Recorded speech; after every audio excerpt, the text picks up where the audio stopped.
everyone, my name is Krizik Blackknuckles, but you can call me Krizik. If you want to call me Blackknuckles, I know a great spot for a barn brawl, you weak-kneed mouth breather.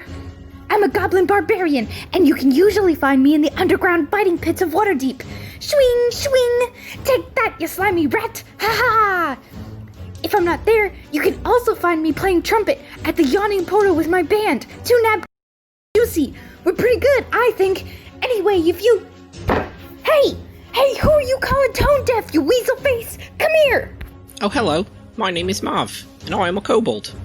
I'm also a cleric for the kindest, most gentle and beautiful five-headed dragon goddess in all of the realms, Tiamat. I have left my home cave to travel the surface lands, spreading her good name and blessings. I've quickly made some new friends, and now, every night, we make different noises together that some people seem to enjoy. Natal Burden hails from the city of Heartsvale, tucked into the meadow below the mighty ice spiders in northern Faerun. She split her time between the forests, growing her druidic abilities, and the city, where she grew up on heroic tales of her cousin Tavis Burdun, a ranger of legend and renown. Though she's still young for a Furbolg, she begged her cousin and guardian to send her on her own adventure, hoping to create a safety net for his cousin, and hopefully help curb her habit of playing pranks on the advisory council. Tavis has sent her to Waterdeep to join the Emerald Enclave in order to bring back knowledge back to the city of Heartsvale. Her hometown has seen an increasing amount of dark creatures come down from the spires, and need help to find the root of the problem. My name is Valtreya, of House Margister. But trust me, being of noble birth isn't all it's cracked up to be. I'm constantly asked to use my sorcerer's abilities for the good of the family, Valtreya. Well, sometimes the difference between good and evil isn't always clear. As an Aasimar, this causes a bit of a moral dilemma. When Natel's cousin Tavis asked if I would accompany her south to Waterdeep, I of course jumped at the opportunity. I would finally show my family that I don't need their constant supervision to succeed. Plus, someone has to keep her out of trouble. Hey, Ennui here. Gods, this city can suck. But the most brilliant, and sadly underrated, artists in all of Waterdeep just asked me to help them out. Which I'll do, so long as my parents don't find out I'm out past curfew. I am Thoughtsy. I am the Wanti warlock of the group. I'm a little bit quieter and a little bit more reserved than some of the other party members. So after the concerts and while we're on our missions, I'm running around making sure we're not eating people and we're staying focused. But for everything that I put into the group, I'm also going through some kind of internal issues that I'm sure I'll feel up to sharing with the rest of our party, and I'll grow to trust them with my internal turmoils a little bit more as we go along. My name is Sneezewort Gurgleguts. I'm the finest goblin bounty hunter in all of Waterdeep. Nobody knows this filthy city better than I do. If you get a fugitive you need captured, I'm your man. Goblin. I'm not one of those fancy rangers who prance around the forest all day. The cobblestone jungle's where I roam, honing my investigation skills at the Sneezewort People Capturing Agency. If you want my help, bring gold. Bring jewels.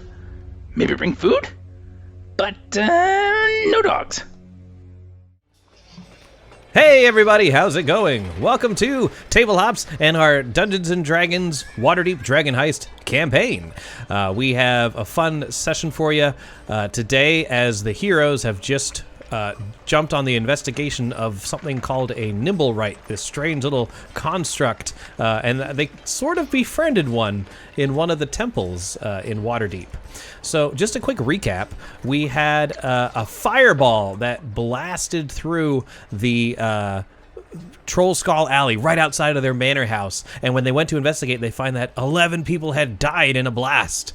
They met with Cromley and Barnabas, who are kind of like the detectives of this area that work for the City Watch. And they kind of put the two napkins juicy on their suspect list, as it seemed as if someone was trying to drop off something at their manor house.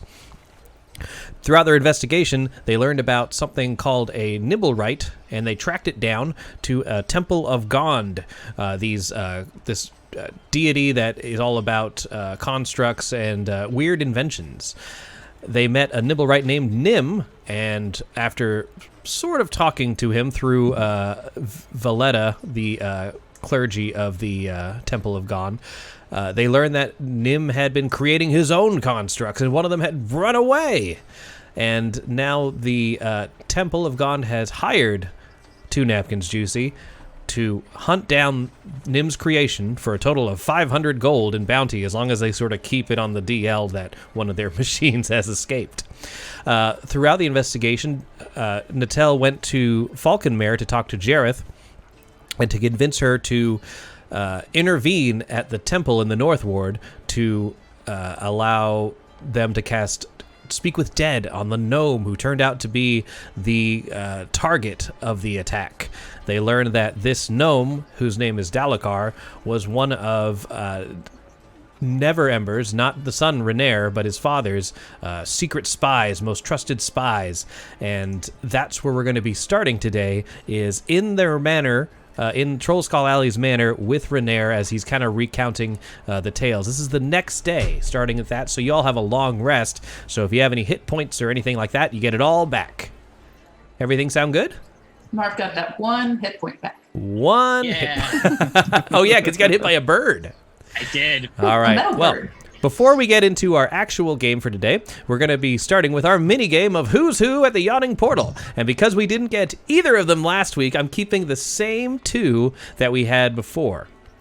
So, just as a recap, the people that you are looking for are Mert and Davil Starsong. Mert and Davil Starsong. On your mark, get set, here we go! Just use your tool to circle who you think Mert and Davil Starsong are. Oh god, I don't have the paint tool up. Time's a-ticking. Oh shit, where is he? And 3. I don't know who these people are. And... Davil Starsong is a fat guy with a sword. And time's up. All right, let's take a look. Mert is not number 1, unfortunately. Oh, it's too late for me to. Mert was the guy we met who was involved with the Harpers, right? Correct. That's what it He's was. the fat guy. All right. Oh, if someone sees him, right now, Yeah, I do. I think. Where is he I thought at? it was number 1. Marv, I'll let you circle one more. Is it this one? That's the one. Mert is number 63 at the bottom. Okay. If you look in your little journals, I didn't give you a chance to look in your journal. That's why I gave you that. But if you look in your journal, you'll see, where is he at? Mert is in there. How do I? Oh, there he is. Yeah, okay. yeah, that's him. Sorry, I can't seem to pop that up over here. Gotcha. And then I thought Davil Starsong was 12. I thought he was 4. He is not 23. 12. He is not 4. Nope, nowhere close. 23? He is the hardest one to find. I'm going to save him in case you come across him later in the game. He's a redhead with a sword, right? Nope, that's Renaer Neverember.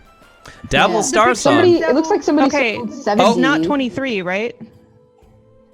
No. Okay. Yeah, he's not 23. Is it In the- 75? Oh, I'm not Yeah. going to go through each one. Not going to go through each Is it one. 1 or 2? Hold on. Character, It looks 2 like- character. Jack circled like down there by 70. Is that who you meant, Jack? All right, so Yeah, it was. Davil correct. Starsong is this guy. I agree with Yeah. Zach. I think he's, what is that, 75? Yeah. You Well, actually, I think you know he what? went We'll find out. Here. I'll give that to you now too, because he is 75. It's this guy right here. That's Davil Starsong. Ah, okay. So I'm gonna give is you hard. 1 inspiration for that, because I gave you extra time, but I'll give you 1. A pity inspiration. Once I really got into the picture, like I put myself in the mind for it, felt it. All right, and boom. So now we have our inspiration. Very good. Now I'm going to bring you guys over to the map of Waterdeep, and you're going to see inside the North Ward. I kind of made the text a little bit bigger, so hopefully it's a little easier to see some of these places. I made like You're gonna see the Holy Hand House next to your manor over here. That is sort of basically a church of all deities, kind of like a Unitarian temple in the North Ward. So we're gonna say that's where you guys went to speak with the dead. When I was like, I don't know where temples are in the North Ward. Cool? Yeah. Cool. Awesome. So we're now in Trollskull Manor inside of the North Ward. And you're sitting in your tavern with Renair Neverember, who has come back. This is the next day. He asks for some refreshment, and Lif the Spectre starts floating these glasses over to him, and he's like, "What the hell's going on?" Oh, don't mind that. That's just Lif. Lif? What's a Lif? No, Lif is a who. He's the ghost of the previous tavern owner. He lives with us now. I guess we live with him. We live with him now. Yeah. Well, if I'm gonna be drinking with ghosts, I'm gonna do something stronger than this. He's not. He exists here. We share. He's not really living anywhere. That's great. He's what you call hit point impaired. Sorry, I'm looking for your manor house. Here he is. I was looking for that artwork. All right, there we go. So you're sitting in here with it, and sorry, there it is. The Lif, all he has is like dirty tap. Well, not even tap water, just like from the trough outside, and that's all he has to serve. And he kind of slams it down on the table. It's full of flavor. So I'm sure. I'll wait till we get to a proper tavern. You guys need to fix this place up a little bit. I pull out my flask of fine wine that I randomly have because Noble. Oh! Here's that. He's like, Valtreya, this is much more my speed. Thank you. Kind of a snob. Like as we're trying to serve Renair Neverember, like he's like looking with disgust at these flagons, that Liv is breaking out. I feel like Natelle just feels like this little tug like on her sleeve and looks down, and Sneezewort is just holding up like the front half of the biggest weasel you have ever seen. And he's like, Sneezewort, what is his name? His name is Duke. And he like buries his face like in his ruff, and just like you just hear him making like these little like duking noises. And like the weasel is bigger than Sneezewort. Yeah, please. I cuddle him. While keeping his eyes locked on this weasel, Renair brings his glass over to Valtreya, like, and just won't leave his eyes off the weasel. Like, I might need just a little bit more of that. Marv is also very interested in that weasel. If I remember correctly, what kind of bar were you and Flume at the night that Flume went missing? Oh, the Skewer Dragon. Yes, that place is a shithole, but at least they have proper ale. Okay, so maybe. Well, it's true. If we, kind of rude. You're right. I apologize. That was very rude of me. Instead, I should offer solutions. I know many people in the different guilds around here. If you want to spruce this place up, I'm working on it. Okay. We're poor. That I understand. But if things go according to plan, maybe we will end up with more riches than we originally planned. If we can figure out where my father hid all this gold, then perhaps we'll be able to open this place to its former glory. How many things? So Renair says in the past day when he's been talking to Harper agents as well as Fala across the street when the front of their business was just like blown up. Says, I found some interesting information. Apparently, the man that Fala saw matches the description of Erstal Floxen. That's his name. Erstal Floxen, a suspected member of the Black Network. Where do people in Waterdeep get their names from? Just out of curiosity. I think they play Scrabble and they take all the tiles and throw them at the board, and that's how they name their children. When I lived in the cave, everything was just, you go out and you hunt and you eat what you can, and then you go back and you hope you don't die. But up here, everyone just always has like a million things to do. That's true. It is the city is a bustling and always energetic location. sometimes I miss the quiet of the countryside. But regardless of which, what was interesting is apparently another North Ward resident claimed they saw this figure, Urstul Floxen, head towards Gralhund Villa. I need Valtreya to roll a history check with advantage. What was the villa called? Gralhund, Gralhund. Neither of those are good. Okay, so... That's unfortunate. I've had too much wine. So you've heard the name before, but you don't know anything specific about it. Anyone who has a villa, you know, is going to be nobility of some sort. But apparently, you haven't had any interactions with them specifically, so you don't know any of the members of the group. But he's like, he says, yeah, the Gralhund family have a villa in the North Ward, just a few blocks down from here, and apparently that's where Floxen was headed. So it sounds like we need to go check this place out. Wasn't what you picking up like signals off your little tracker Doomabob with the North Ward? For the this thing? Ward. Yeah. Zzz, it starts spinning as soon as you rev the device.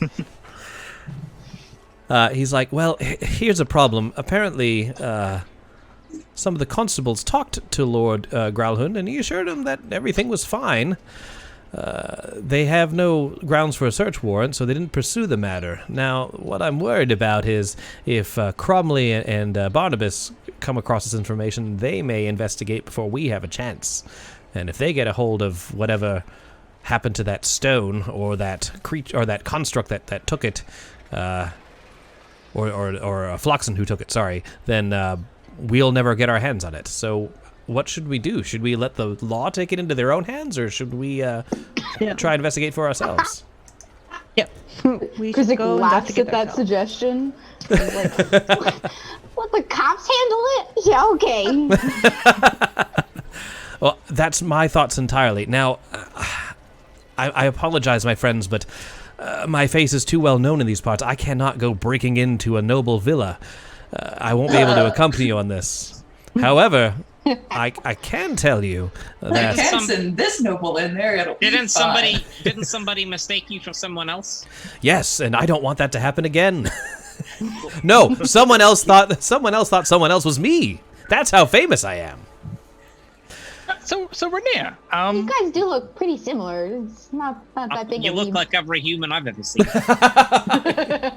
Yeah, maybe there's some weird narcissism where his boyfriend looks like him, and it's a little awkward. But anyway, so Rainier, so look, I happen to be a bounty hunter. So if you pay me to track this person down, I'm working a job, and it's legit. I see your point. I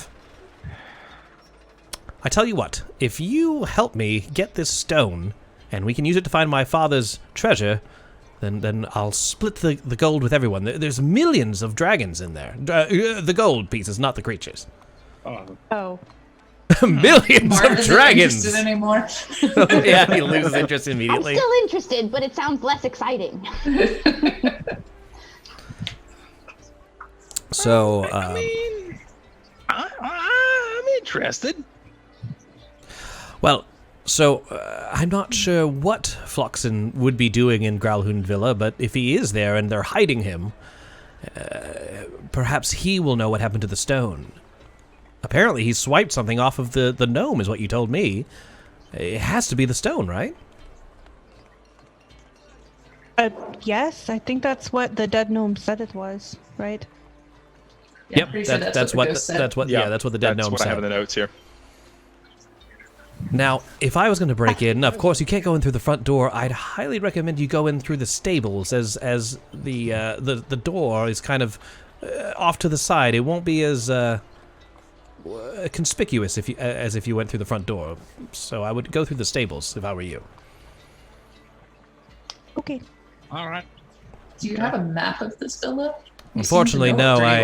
I don't carry around maps of every villa that I visit, and usually I'm too Can you draw us one? So yeah, he takes a parchment and a quill, and he draws you like the square with the triangle on top. That's the roof, and that's the house. Wow, it's so detailed. Thank you. I drew the little windows. It's exactly what every burglar needs. The front door, which is a square, just says "Don't go in here." You know, this What- house what a looks helpful okay, reminder. but I think, according to everyone we've ever spoken to, it probably needs some sort of fixing. Well, don't worry, Marv. We'll do plenty of fixing when we get inside. Oh, okay. So with that, he gives you the address or where to find the villa. It is actually just to the east of where you are. You should see it appear on the map right about now. Oh yeah, that is close. Yeah, it's like it's my neighbors. So yeah, it's a few blocks over, and they suggest you kind of go around the corner of it to the where the stable is, which because the whole place is walled in. So the only way in and out is through the front gate or through the stables. Okay. So right now it is around midday. Are you going to wait for night? Are you going to go in during the day, or what do you think? You know, the longer you take, the more likely Barnabas and company are going to figure this out. I mean, I feel like if we get caught during the day, it wouldn't be as, sketchy as roaming around at night. Yeah, I was gonna say, how accessible are the roofs on either side of the villa? Not that Krizik would think of this. You'd have to arrive there to sort of scope it out a bit more. Do we know if they're going to have a party and we could just go as the entertainment? You know nothing about these guys, as your history check has told us. Was shit. All right, Well, I guess we should at least go check it out now. Yeah, we can at least just walk by. We can explore the neighborhood. All right, sounds good. We need to meet our neighbors. So you leave Trollskull Alley and head down Sardoon Street, heading towards Gralhund Villa. And as you approach it, you see that there are large walls that surround the entire place. The whole place looks very grand. There is... Let me just make sure I don't lie to you. 1 second. There's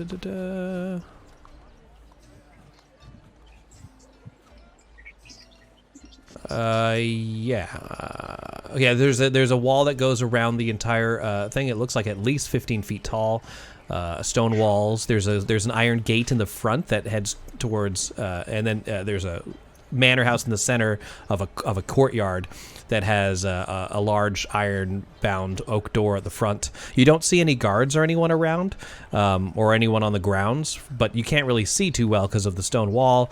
Around the corner, you see another small building off to the side with a large double door that has to be the stables. It's kind of in not an alleyway, but sort of like their side yard.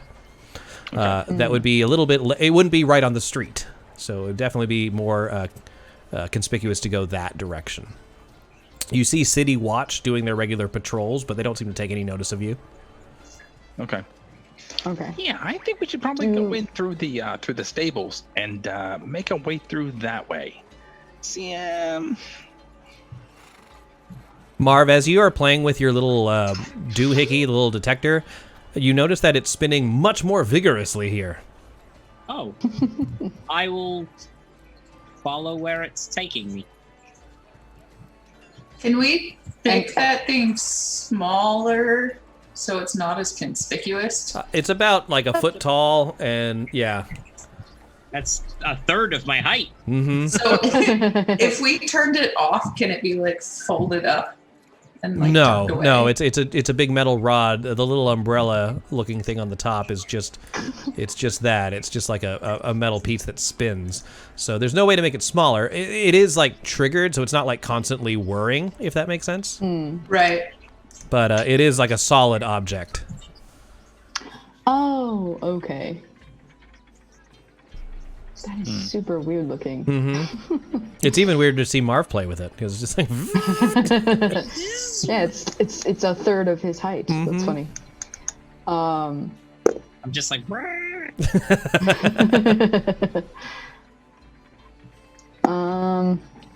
I also like do this. I pretend it's a gun. And you can say that because you've seen someone use a gun on this adventure. Yeah. Right. Yeah, I'm really excited to see what I'm going to be able to do with that. Mm-hmm. That should come in handy. Because all this stuff that happened recently, you and Krizik's Goblin adventure, followed by this investigation, there's been very little downtime for you to play with the gun. What were you guys, while waiting for Natel, what were you guys doing during your Goblin adventure? The most goblin of all goblin things. Yeah, I was gonna say we probably started in like this. We probably used the sewer entrance behind the manor, and started there, and just like wandered around hunting for rats. Is it the goblin equivalent of bar hopping? Is that? Yeah, and there probably was like bars involved too. Like there was bars probably. That's true. Because I mean, what fun is just hunting rats unless you're drunk while you're doing it? That's true. It adds the extra. It's the extra level of skill to it. Oh, and man. then at some point, Sneezewort would have had to have like picked up Duke, his little animal companion, because the story I came up with was that I saw this lady in the market district, and she was selling exotic animals, and I just like locked eyes with this enormous weasel, and just a combination of how cute this thing is and the smell that was coming off it just like endeared it to me immediately. That's great. I'm like I have just found my new best friend. So I imagine like if this was a TV show, everyone went on this like really intense investigation, and then the next episode's like, where were you guys the whole time? And it just flashes to this montage of like debauchery and weasels, and then it comes back and you're like, oh, not much, just goblin things. Debauchery and weasels. I think that needs to be the title of this episode. I think so. So with that, you guys make it to the manor house, and you've scoped it out. What is your plan here? Marv, you have your big old hat on and this device. Are you guys gonna try and get into the stable now, or are you gonna wait till nightfall? What do you think? Are the doors open? Well, I mean, you've read several times that if we wait too long, then we're gonna miss our opportunity. So we should probably go now. Okay, that works. I think so. We could, if we wanted look to, really we busy? could scope it out and see if anybody. If we want to do this at night. Well, that's what I'm asking. You kind of scoped it out. You see that it is surrounded by a stone wall. There is a 2 ways in. One, which seems like the obvious choice, is going through the stables. You don't see anyone on the grounds. The only people walking around are the city watch. If I spin around with this thing in my hands, does it whir faster in a certain direction? Yeah, so as you're kind of like holding it up to different areas, you notice when you point it at the villa, it starts to spin faster. Okay, I will follow it. All right, as you're discussing the best way to sneakily break into this place, Marv, with his hat and toy, wanders off, and he's just following. And you're just staring at it as it's spinning, and you don't even notice when you walk right into the wall of the villa, and you're kind of like just he's stuck, like bump, bump. He can't get any further. My goodness. Krizik looks up and notices where he is, and shouts, Marv, you found it! And runs over and starts like tapping on the wall. Like, so as you run across the street towards where Marv is in the alleyway, just bumping into this wall, you walk by a noble woman. She's like, "Oh, that poor, sweet, special child," and just keeps walking as you. Oh, thanks, Marv is really special. We love him a lot.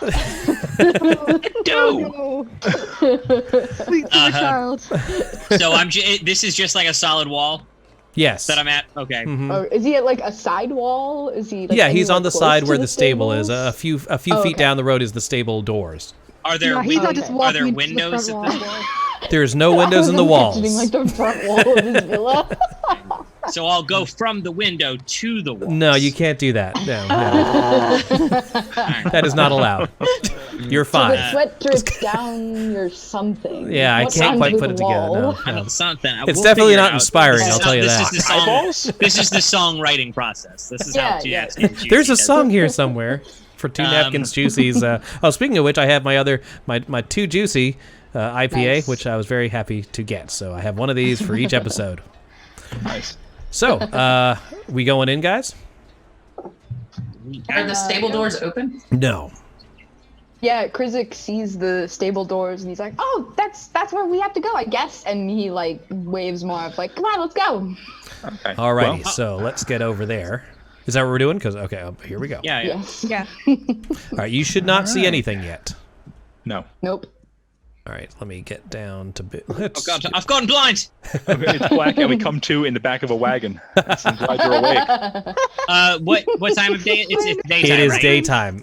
So yes, even with your Is it like- hat, you still have your sunlight I know. Let sensitivity. me just make sure that I put my disadvantage toggle on. Appreciate you. Is it like afternoon by this point, or is it still morning? It is afternoon. Okay. All right, I'm kind of plopping this around here. This is the stone wall that you'll see to the south. And then right here, hold on one sec. Right here, this is the double doors that leads to the stables. Okay. Oh, So God, if you this want to map is place your guys huge. way down there, Yeah. I'll Where's the double doors here? right here. Oh, okay. Sorry, when you shift ping, it just throws the map off my screen. Oh, that's weird. All right, reveal, polygon reveal. I'll go around the...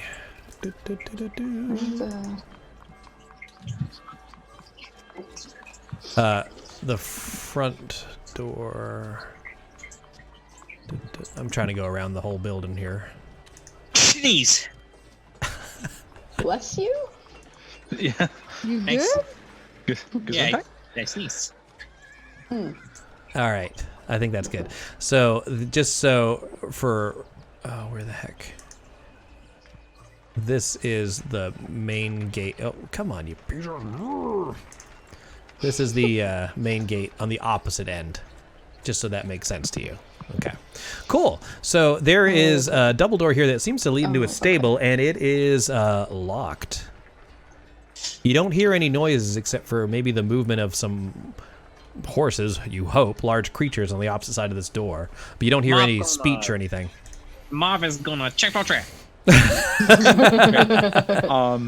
Yeah, I can try to unlock it if we want. Got my thieves' tools with me. Yeah. You're welcome to try. Go for it. I will say that Tiamat would want us to get in here.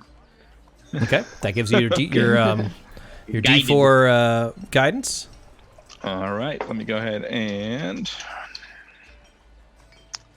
get this set up. And all right, thieves' tools. Oh, I thought it was going to be a 20. Oh. So it's an 11. All right, so as you do this, 11 plus or 11 no, total. it's a 7 plus a 4. Okay, you as your tools are moving there, they're kind of clanking. They're kind of making a lot of racket as you're getting frustrated and you start like stabbing it with the picks. And you see I don't know where they're. Natel around the side of the corner. You hear someone say, "I thought I saw someone go back this way."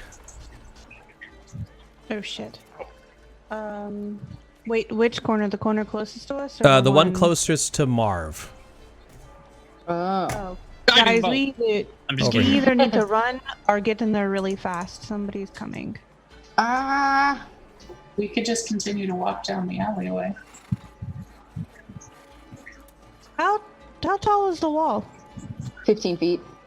Yeah, and yes, 15 feet currently where you're at to a rooftop, and then 20 feet on the open walls, which you can't get over this. Well, if you tell me I was how. gonna say, Natel is really tall. Natel is really tall. Yeah. Can we totem pole it up? Like, If you Get get caught Krizik- doing get that, it's Krizik going to on be it. very awkward, but sure. Does this alleyway have a dead end, or is there a way, like, if we just kept walking, we could walk out? You could keep walking, although this is kind of like the weird in between people's houses. Like, if you saw someone in a neighborhood doing this, it would be sketchy. Right. I'm gonna walk to the corner with my bucket out and my thing, and I'm just gonna like bang on the bucket with the whirly thing. And I'll try the thieves' tools again then. Okay. I like this plan.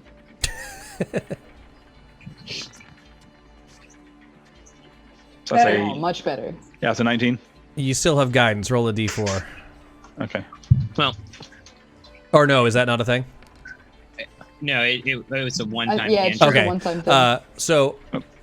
And the 19 barely gets the job done. So we're gonna have this all happen at the same time. It's a high luck. Mm-hmm. Yeah. So let me bring him down here. A city watchman comes over, sees Marv only, and says, "Oi, strange little boy! What are you doing, making all that racket, hitting that bucket?" Oh, I'm practicing. Practicing what? Annoying people. I'm practicing bucket. Krizik pulls out his trumpet and runs down the alleyway. Runs down the alleyway and stops next to Marv, and like he pretends he's out of breath. He's like, Marv, we were supposed to be in practice like 10 minutes ago. Come on, we gotta go this way. This nice gentleman is asking us why we're practicing. Oh, we're practicing as part of our band. Why are you practicing in the middle of an alleyway? Well, because we have to keep it secret, obviously. You gotta always be practicing. ABP. Roll a persuasion check. Either one of you. All right, I'll persuade. The rest of you get in that stable. All right, with disadvantage because it's a skill check in the sunlight. Mm-hmm. That's an 8. All right, let me see. I would say I could have rolled the persuasion. Well, this is how it goes. But if we're both doing it, can he roll it with advantage? I don't think so. Not in this situation. Oh. Let's see. I'm slightly charismatic. Yeah. Oh, okay. So we'll count this as we're going to count this as I'm looking at the code of law, and I'm going to count this as sound littering. So. So he's like, you can't be doing this racket out here. I'm going to have to fine you, otherwise I'm going to have to arrest you. Oh no, you're going to fine us? I'm so sorry. I will stop with it. Okay. He writes in his notebook and tears out a little ticket, and you have a ticket that says 2 gold piece fine for noise littering. You each owe him a gold piece, or he's going to arrest you. Okay. Right now? Yeah, like right now. I guess. Okay. Krizik takes out a pouch that contains only copper pieces and starts counting out each one for this guard. Oh. How many do you need? You need 2. And how many pancakes will this give us? I'm not getting you pancakes. You're paying for your noise. This city but I already have the noise. I don't need to pay for it. It's already mine. All right, so as you're taking up this poor watchman's time, the rest of you get into yes, everybody go in. You guys should be in here by now. Not everyone's in there. Get in. Oh, I was theater of the minding it. I'm sorry. Thoughtsy, where'd you go? I don't know. You might need to grab yourself from your journal and plop it in there. I think so. I was just having all of this in my head. I forgot. Oh no, that's that cool. We but actually use this here. Oh shit! Hold on. Krizik's copper piece ploy is partly to waste time, but also because he just hates dealing with the city watch. Arb is very, very confused at currency. Krizik starts like explaining to Marv, like, yeah, it's just a way for them to keep the lower class down. They're fining us because, and it's as you're counting an impromptu lecture on class. I see, because I was also under. I was a lower class. I was lower than the ground. Exactly. And now they're trying to fine you just because we don't have a home in which to practice. You know, Marv really does not like the bourgeoisie. That's so good. Marv, I knew we would be good friends for a reason. So while this interaction is going on, the rest of you enter the stables, and you see tack and harness for each of the horses. There's bales of hay, yard tools. It's a very nice, well-kept stable. There are 3 riding horses and then 1 jet black horse that looks exceptionally well cared after. The stable is in pristine condition, and you can assume that this is probably one of the nobles' trusted steed. There's no one else in this room. There's a door to the north and a door to the left. What would you like to do? I'm sorely tempted to let those horses go free.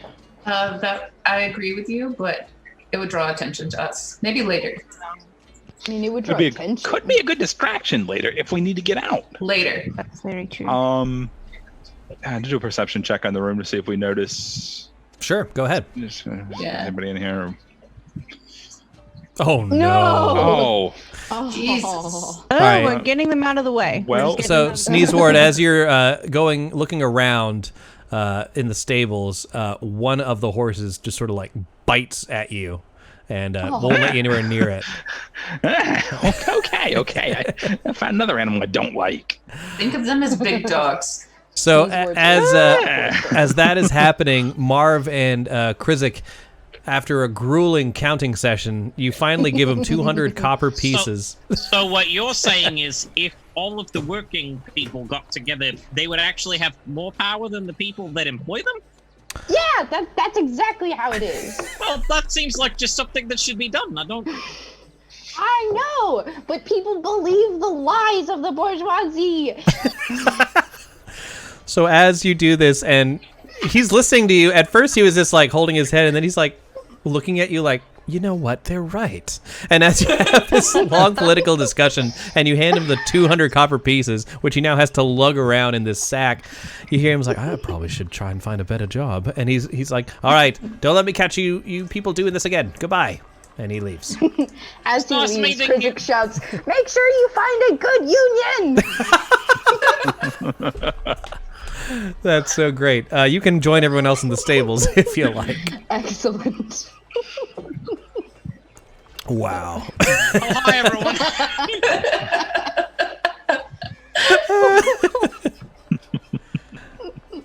All right. So actually, guys, before we continue, we're going to take just a quick little 5-minute break because I want to give I totally forgot, Sneezeword. I don't have your little token for your dude, so I need to get that and adjust something. So let's do that real quick, and then we'll be back in like 5 minutes. See you soon. And we're back. Sorry for the delay, everybody. We are now ready to rock. So our characters have just managed to infiltrate Gralhund Villa and are now in the in the stables with a prized horse, and they're trying to decide what to do. So where would you like to go from here, guys? All right. Krizik sees the horses and is like, that's not a door. So he heads this way and listens at the door. You don't hear anything. I imagine I find a bucket of like sugar cubes. Yeah, you can find it. Yeah, sure. And I will eat them.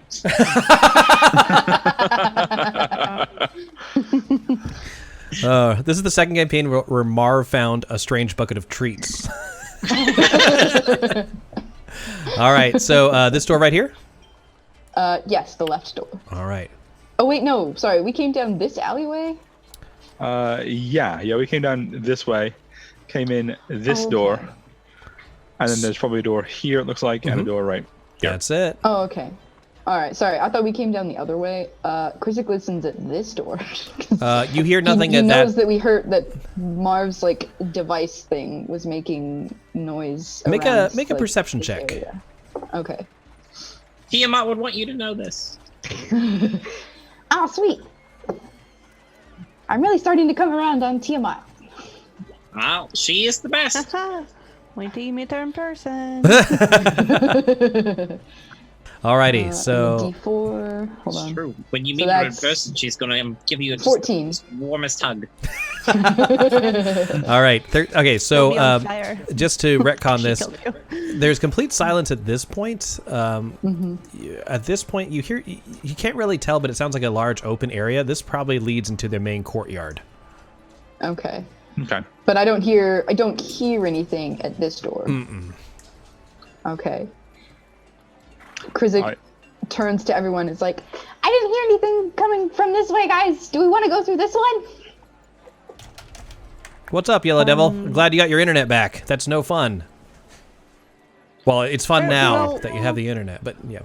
Yeah, as long as we're still going in the direction as the stick was responding. Well, I mean, they probably lead to the same place. Like, it's probably, if this is the stables, they gotta be access for, like, both directions for people to go in and out. Oh, so you want to split up? No. Yeah. No. It's always a great idea. Around that way. Yay, No. let's split the party. Let's do no, it. Sneezewort has never worked in a group before. He doesn't understand what it means to split up.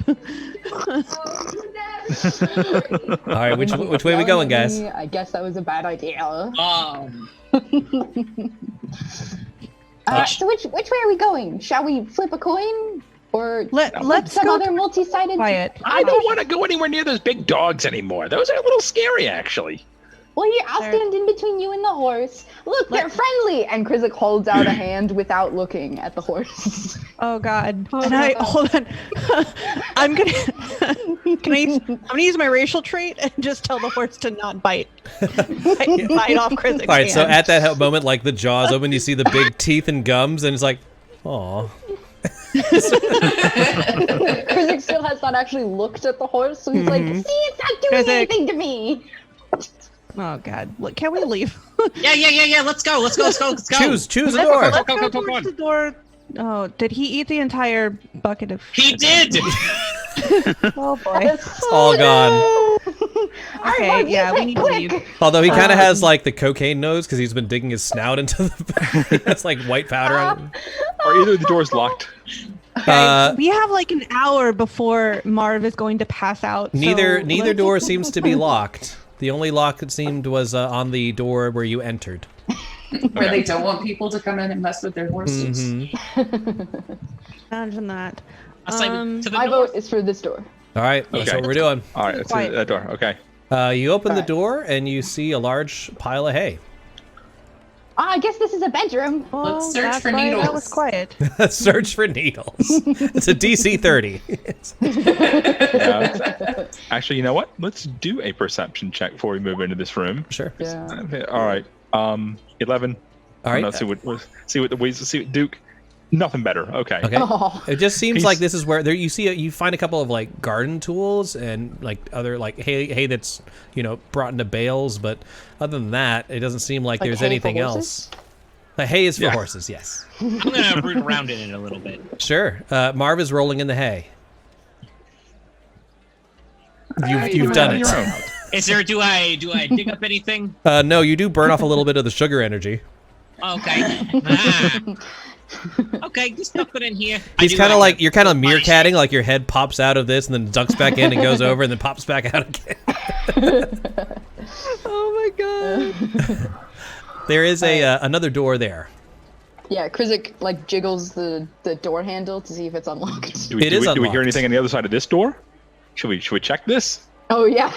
Because I think we ought to check. Yep. Nope, you're right. As Krizik is jiggling the door, he listens. It seems silent. You don't hear anything on the other side. Nope, nothing. Krizik opens the door. All right. Inside, you see these two cots. It looks like they're for the stable hands, which is interesting because there doesn't appear to be anyone in here. But it is during the day, so they're probably maybe working out in the field or out in the in the grounds. Yeah. Okay. Marv, is your toy thing picking anything up in here? Doesn't seem to be reacting any differently. No. Okay. Is there anything in these beds? No, they're kind of like cots on the ground. They're kind of filthy. There doesn't appear to be any belongings or anything of value. I don't like these people. They should treat their servants better. Yeah, they should. I hate the bourgeoisie. He was telling me these would be bourgeoisie. All right, so it looks like this is just a regular old stable. Nothing of. That was not as exciting as I hoped. I'm sorry. Which one of Alright, I these guess we horses can go through looks? the other door. Say it again. I said, which one of these horses looks the most valuable? The black one for sure. The black one. He said the black one looked really well okay. kept. Don't go near it.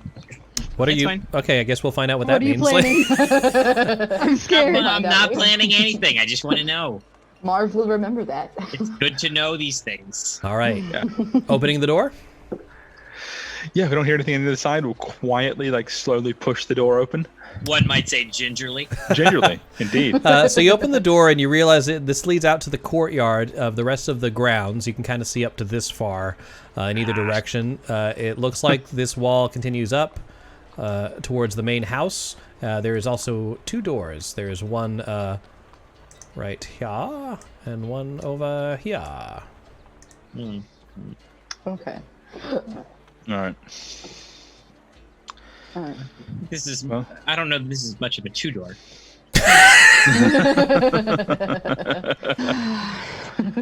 All right. Well, should we? Oh my God. Okay. Do we see anything? If I poke my head around, do I see anything or anyone out in the courtyard? Perception check. All right. Wade. Does Tiamat want to help us with this? Tiamat would have. Okay. Go, yeah. No, beforehand. Yeah. It would have had to done before. Yeah. So no, seems quiet. What about the weasel?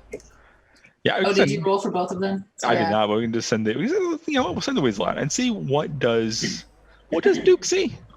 Does Tiamat want Duke to see? Oh, 22. Duke sees a lot. Is Duke right there?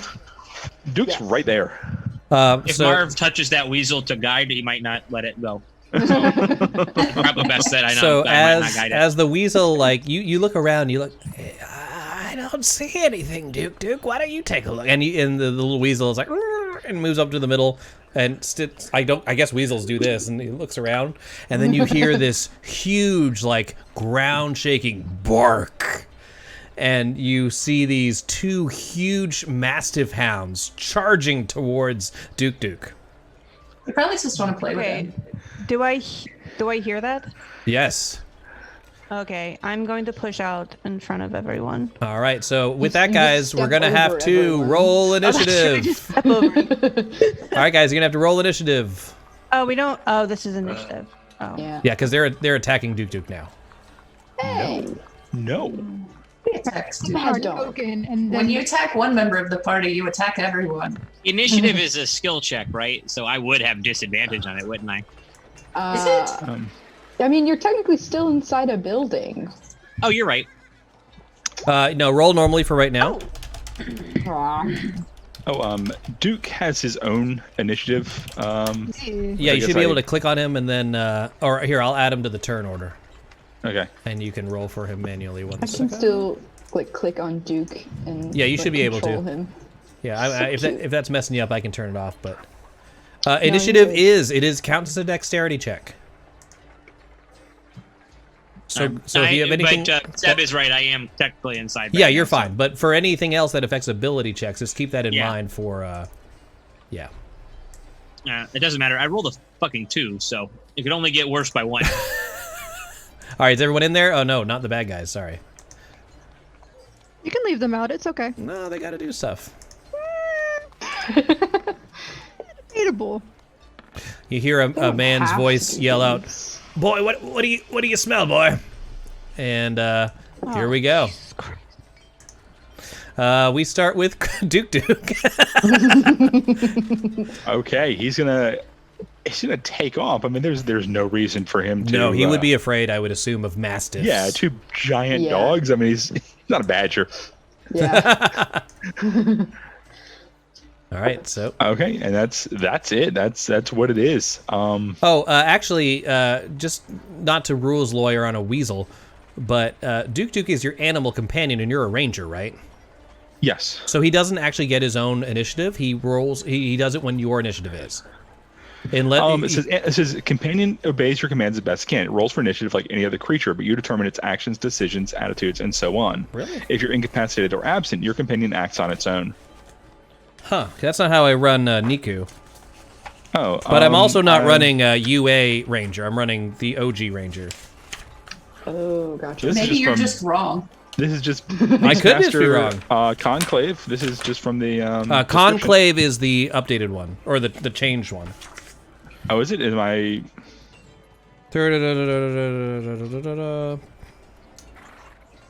The beast obeys your command as best it can. It takes its turn on your initiative. On your turn, you can verbally command the beast to where to move. No action required by you. You can use your action to verbally command it to attack, dash, disengage, or help.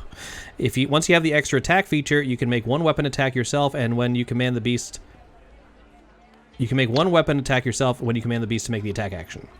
Okay, if you can link that to me, I will definitely take a look at that. It's just the PHB one. I just have it here. Oh, okay. Yeah. So sorry. Okay. Yeah. But with that, Natel, you'll actually go. You can move him, though. We'll say he, reacts. Okay. Yeah. Where... Oh, are they all the way... Mm-hmm. Where Yeah, are they're the still way north of us. Way up. But they are Oh. fast. Okay. I don't really want to go out there and, You can hold action. Or ready action, I should say. I'll ready in action until they're in my line of sight. Okay. What's the readied action? I'm just gonna use the what is it called? Speech of beast and leaf. It's my ability. It's my Furbolg ability to communicate with beasts. Okay. And plants. Sounds good. Yeah. Sounds good. So when they get in range, what's the range? I don't know. It's a racial trait. It's not a action. You can just speak with animals? Yeah. I mean... They can understand the meaning of your words.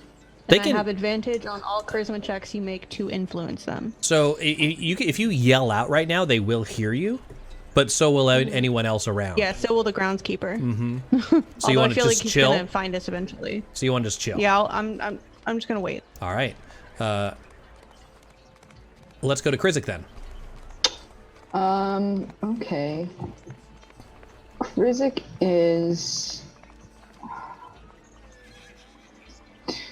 is gonna move here.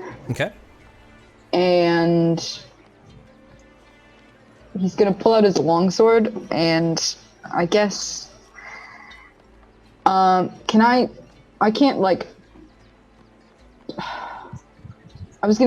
ready an action in case Natel's action fails? Tell me what it is, and we can make it happen. Well, basically, if Natel fails to calm the dogs, then Krizik would attack. Okay, so we can say if the dogs are aggressive and in range, you'll attack. Yes. Cool. But I just made a full move. That's fine. So yeah, you can do the okay. full move. Yeah, not a problem. Okay. Mastiffs get to, or one of the Mastiff gets to go. That is that one up top. His movement is 40 feet. Oh, it's this one. So let's see. Gets to right there. Starts charging. Actually, it's gonna dash. But I'll say you can interrupt it, Natel. I'm just gonna get it. It's planning on dashing 40 more feet. Okay. So it'll get right in front of Krizik. Yeah, So do you want me to get him there, and then you can speak without yelling? Yeah. All right, cool. So he's here. Your action triggers Natel. All right. So with my racial ability, I'm just going to tell him to leave it. Roll an animal handling check. Okay.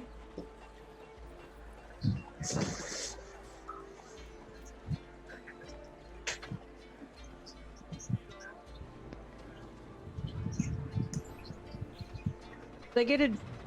It's not showing up on my sheet. Hold on. It should be a. The second from the. It's top a wisdom. on the It's a skills wisdom list. check. Wisdom, not charisma. No, that sucks. I get advantage on charisma. Okay. But you're a druid, so you should have a pretty good animal handling. Well, if you take Oh, wait, proficiency in shit. it. Hold on. I had my advantage toggled. Well, I rolled a 12 and a 13. Yeah, let's just take this. Is yeah. So let me see. The groundskeeper. Let's see how well he's basically going to roll against you.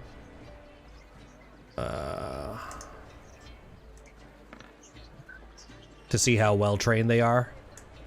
They will only listen to him. Oh. So with that, all you hear in the response, I guess this is like telepathic. You hear, "Kill intruders, get treat."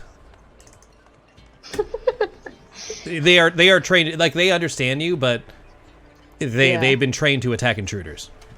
Sure. So he is definitely going to be aggressive. So he's going to take he's taking his turn. He looks aggressive. So Krizik, you can attack. Because you said if you're aggressive, you'll attack. Yeah. And you can do non-lethal. Yeah, I think I'm gonna go for non-lethal. Okay. Krizik's not afraid of dogs. Sneeze word is. Yeah. Sneeze word is. Alright, nothing is toggled. And now we're finding out why. Mm-hmm. 20 to hit. Yep, that definitely does it. And so as this slobbering massive is charging down, look at their barding. Isn't that cool? They're like ready to rock. Cute. Why do they have a saddle? I don't know. Oh yeah, that's a very good question. This is just the massive picture for D&D. Anywho's, it's charging towards you. You take your you take your sword and bring the flat of the blade and kind of like baseball swing him, slapping his head, and his head hits the stone wall next to you, and the mastiff instantly falls unconscious. I am not okay with this at all. He is not murdered. He's just unconscious. Yeah. You'd be less okay with being mauled, though. That's true. I mean, you're right. So that is the end of the mastiff's turn. The groundskeeper, hearing some sort of struggle with his pup and the whine that it makes when it's knocked to the ground, comes over to investigate. So he's going to move 5, 10, 15, 20, 25, 30. He definitely sees you now. Sees that there is intruders. And he's gonna do something I don't think any of you guys are expecting. Let's see how this goes. Oh no. And a polymorph into a beholder. You see a mystical rake appear beside Krizik and swipe to attack with spiritual weapon. What? What? This dude is a cleric? And here we go. Oh my god. Time for a cleric battle. If there's anything I know about rake fighting, it's whoever gets the first hit usually wins. 10 to hit. 10 to hit doesn't do it. All right, so it swings over you. But there it is. I'm gonna give it a little bit of an aura because it's hard to see. That's the rake. Oh yeah. Krizik definitely shouts, "Oh, what the fuck?" I like this rake better. We're going with this one. This is the rake right here. That's the spiritual rake. All right, and now the other mastiff gets to go. 5, 10, 15, 20, 25, 30, 35, 40. 5, 10, 15, 20, 25, 30, 35, 40. Gets to there with a dash action. Sneeze wart, you're afraid of dogs. Yeah. Okay. So I'm gonna say you have the frightened feature for when you're attacking dogs. You can make a wisdom saving throw to sort of like steel yourself against it, but that'll be your action to kind of talk yourself out of dog time. Okay. Okay. I'm going to attempt to stay as far hell away from this dog as I can. However, the groundskeeper might be about to catch an arrow in the throat. Let's do it. That is fine. You can attack the groundskeeper like normal. One with the goblin short bow. We're going to attempt. That's a nice. 22 and 7 damage to him. All right. So as he's casting this spell of gardening against you, you shoot a bolt across. Gardening. Yeah. Hits him in the shoulder. Hey. Is that your turn? Yeah, that's going to be my turn then. All right, Valtreya, you know, actually, we're going to cast. We'll go ahead and throw Hunter's Mark on him as well. Okay, and you can command Duke to do anything but attack, I think is what it is. Like he can take the dodge or dash, or I kind of gave him the move action already, so he's there. Yeah, we'll say he's hiding right now. He's safe, but in the future we know. Yeah, he'll have any attacks against him will have disadvantage. Valtreya. As a part angel, I'm kind of opposed to murdering somebody who's just doing their job. Also the same for the dogs. Yeah. I mean, I think I'm gonna go with non-lethal damage for this fight.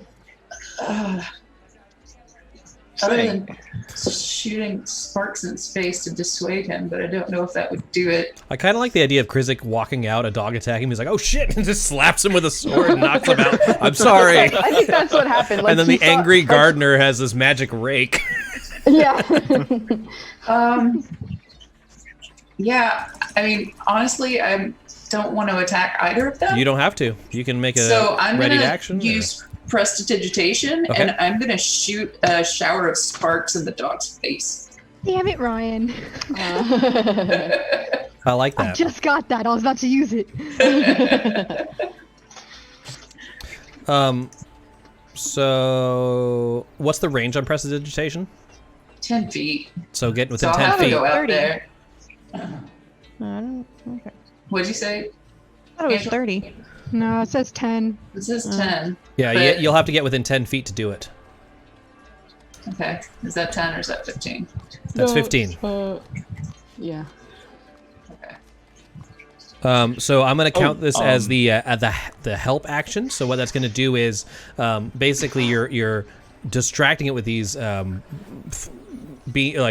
sparks. So any attack against that mastiff until your next turn, the first attack will have advantage. Okay. Sound good? Hold on 1 second. I didn't measure my thing, and I just want to make sure that I can get there. Yeah. Okay. We're fine. Okay. And Thoughtsy. Okay, so I'm gonna go ahead and move right.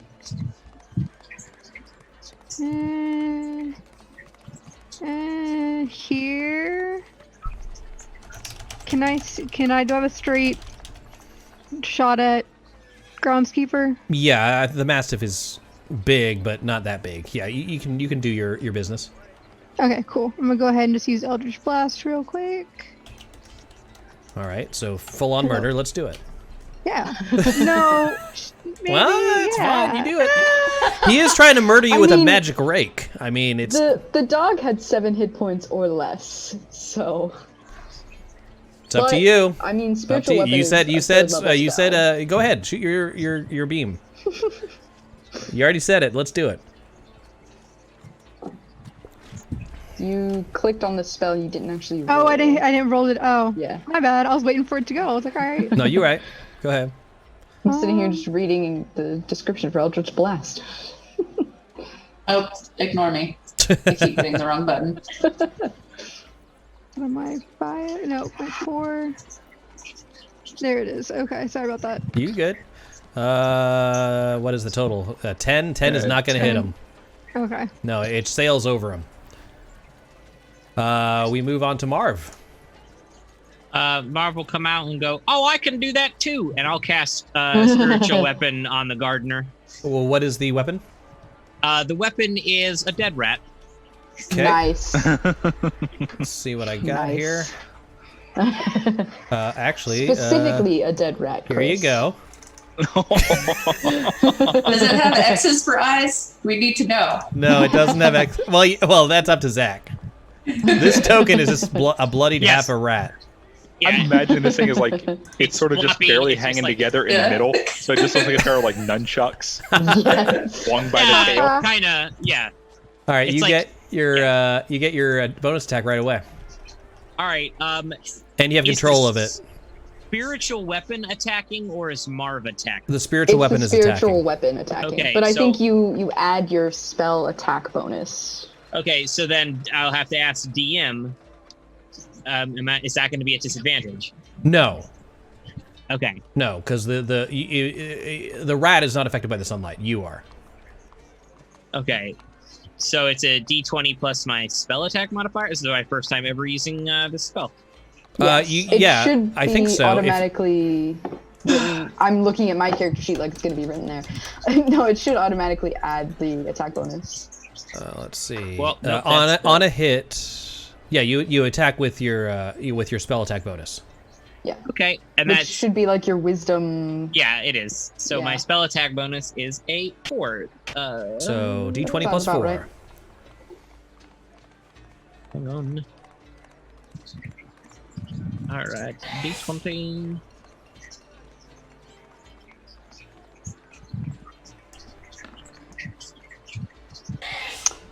Oof. 11 misses.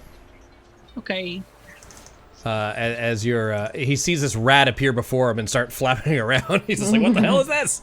Natel. Oh, okay. Spiritual weapon is not concentration. Okay, we got it. Shit. Sorry. I'm going to.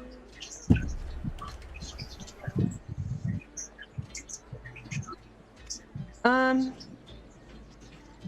right, we're gonna try to charm the gardener. Okay. I don't want to kill him. What is his save?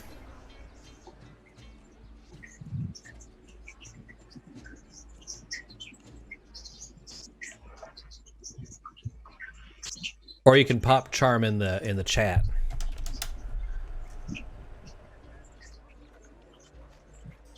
It looks like it is a wisdom saving throw. Yeah, I just put it in there. Cool. What's the DC? My DC is it's only a 13. Okay. I'm level 2 again. Okay. Yes. But if we're fighting it though, it has advantage on the save. It says. Oh, thank you. I'll give you an inspiration for that. Oh. I'll give you an inspiration for that, but I am going to roll again. Oops. Wisdom. Do you love using computers for D&D? 13. Oh. But you got an inspiration, so there's that. Yeah. All right. Well, that's my turn. Okay, Can Krizik. you use an inspiration to make the NPC reroll? None of that. All right. In that case, Krizik is going to move here and swing at the dog once again with the flat of his. And you have advantage because of sparks in the face from Valtreya. Yeah. Oh, sweet. Okay.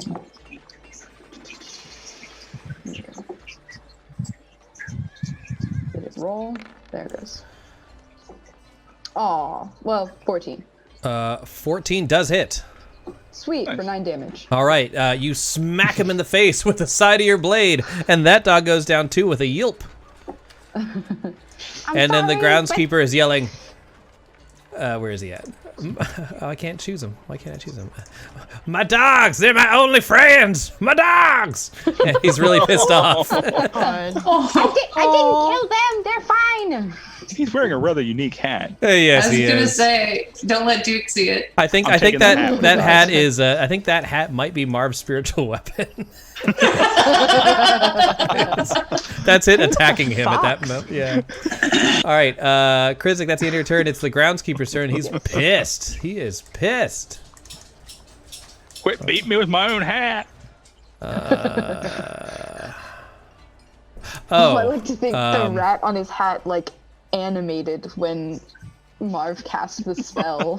that's what it is. What is the touch? Oh.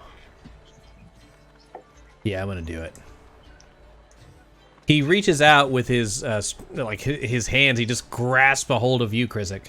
He is trying to cast Inflict Wounds on you. I make a melee attack against you. Yeah. I never use that spell as Kimmer because it's a touch attack. Right, that's, yeah. Triss used that shit all the time. It does crazy damage. Yeah, he got a 10 to hit, though. That misses you, doesn't it? Nope, he misses. All right, bonus action, using the rake to attack you. Okay. Here we go. That's going to be a 10. Gosh, he only rolls 10s. I'm Gardener 10. I don't hit shit. Sneezewort. All right. We're gonna move. Here. All right. And yeah, we're gonna move here, and we're gonna attempt to attack him as well with the short bow again. All right.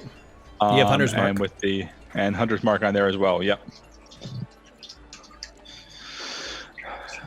Okay, that's. What do you say? Okay, cool. And short bow. Says it's rolling here. Ooh, All nice. right, that is a 26 to hit him. Does an extra 7 damage plus Hunter's Mark is going to be 11 damage total. Boom. All right, as it gets him right in the thigh, in the meat of it, he is taking a lot of damage. Valtreya. Damn it. Okay.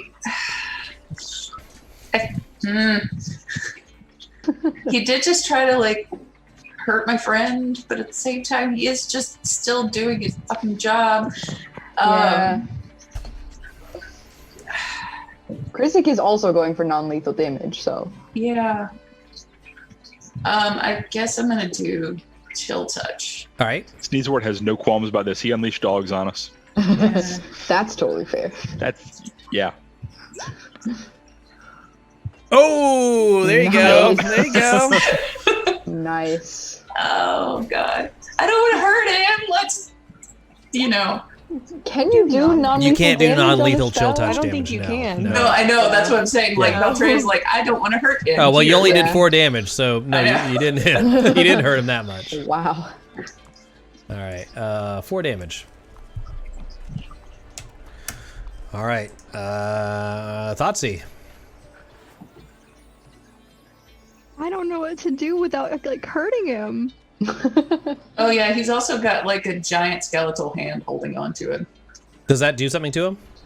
No. Yeah. Oh, it's just Oh, creepy. well, It doesn't? I thought it does. It does on Well, that's only if he's undead. Yeah. undead. He is Oh, not. gotcha. Okay. He can't regain hit points. That's So okay. his hat can't regain hit points. His hat can't regain hit points. All right, so Thoughtsy, what are we doing here? Straight up murder? That's on brand. It really would be, but I'm trying to be better.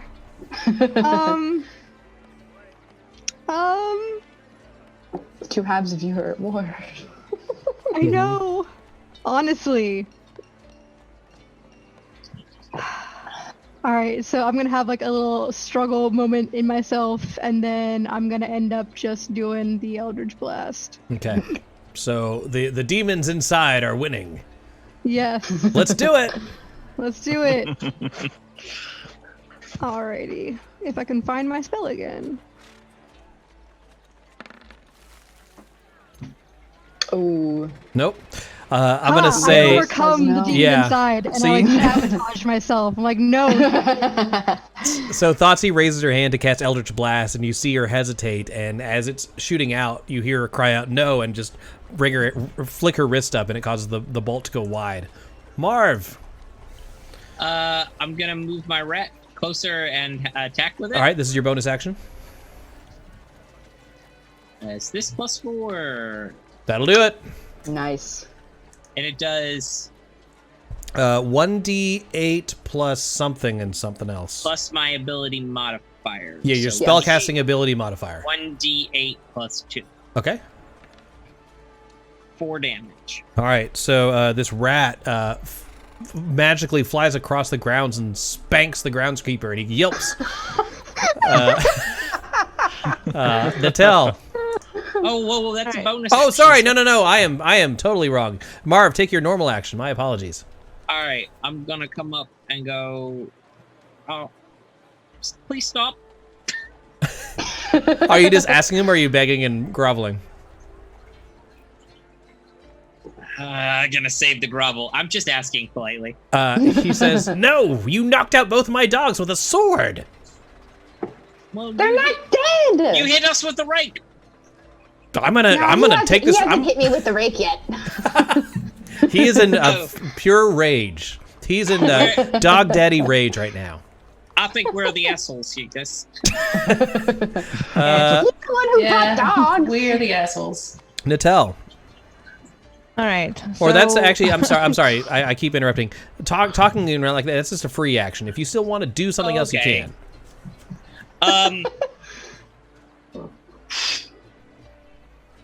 Or you can just pass or dodge. No, I am gonna pick tactics. Let's do it. Oh God, please don't. I'm disadvantaged, but because I have advantage for You just tactics, attack like normal. Great roll. Oh, that's only the damage. Oh no, it rolled. Okay. Yeah. That's a miss. What the hell is up with the 10s tonight, guys? Dude, we've only rolled 10s. I mean, some of us have only rolled 10s. Natel, it is your turn for reals this time. I won't interrupt you, promise. Okay. Hey, by the way, no, I'm just kidding. Just kidding. Go ahead. I'm about to leave this game and make you do the plates all over again. That'd be such a shit thing to do. All right. So I'm just very tired of this entire encounter, and I'm going to catch Shillelagh on my quarterstaff and bonk him for non-lethal damage. Okay. So I'm just gonna roll a d20 and add. So it's a 15 to hit. Yep. Okay, cool. And shit, I don't remember what my shillelagh does.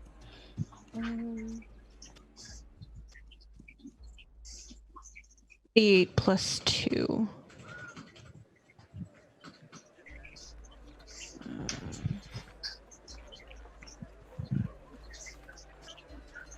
Seven damage.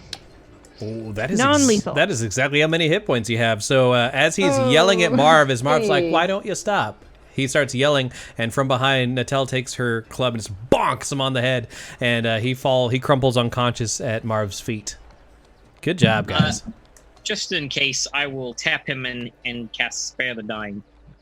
Okay. That was non-lethal. Yeah, it's non-lethal. I know, but just in case. Is that a cantrip? Okay. It's a cantrip. That works. All right, sounds good. So with that, you've done that. The rake magically fizzles into nothing. How long does your rat last? I think it's just a minute, right? Yes. Yeah. Okay. I eat it. Yes. Awesome. All right, I'm just going to put it away for now. How about we drag their unconscious bodies and lock them in the I was about to sad little room. Yep. Going to put the puppies and the gardener in the Krizik is like, room with These the are cops. not the first bodies that I have had to hide. Okay, where are you putting them? In here? Oh, shit. Yeah, in the room with in the here. Yeah, I'd say, yeah. Do we need in to here. search their bodies, make sure like does Gardner have any keys or anything? Might be able to get into places. You're welcome to search. All right, I'll tell you what you find. Oh, he was a groundskeeper, right? Yep. Yeah. Gardener? Oh, yeah. The keeper of the keys. The keeper of the keys. That is me. All right, let me see if he has anything on him. These guys are all knocked out. Is there a way to lock the door? Well, I was gonna say, can we tie them up and like muzzle the dogs?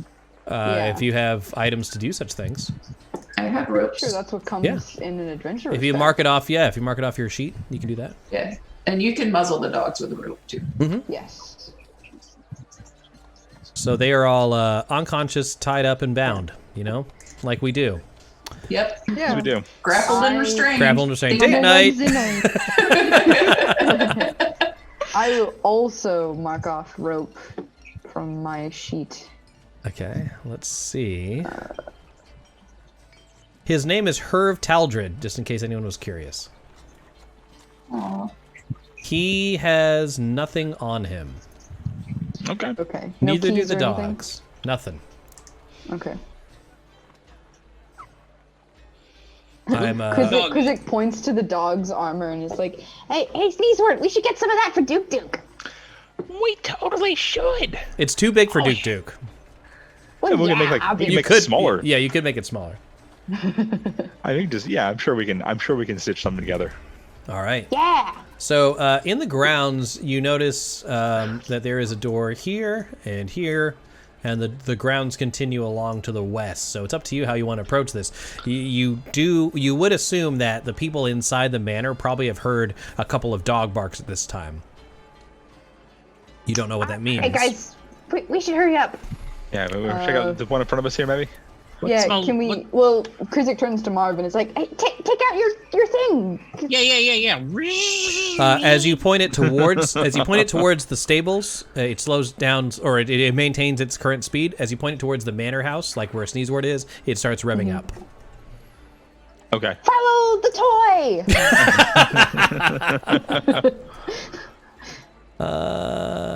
Let me see if that door. What's going on with that door? Sneezewort, Tiamat would want you to get inside very easily. As Marv is saying that, you touch the door handle and you realize it's not even locked. Okay. Exceptionally easy. Okay. that's how well. Her blessings are all around us. Before we go in, I'd like to use Hidden Step.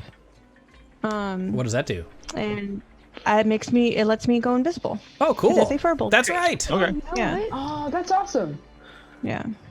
Big fan. So you are currently invisible. It's really cool. I'm invisible. Can you give yourself a ninja mask on your token?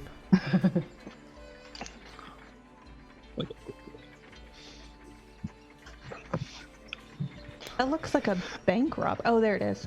There you go. Yep. Okay. Otherwise, I will forget. So the door is open. Are you opening it, or are you letting Natel go first?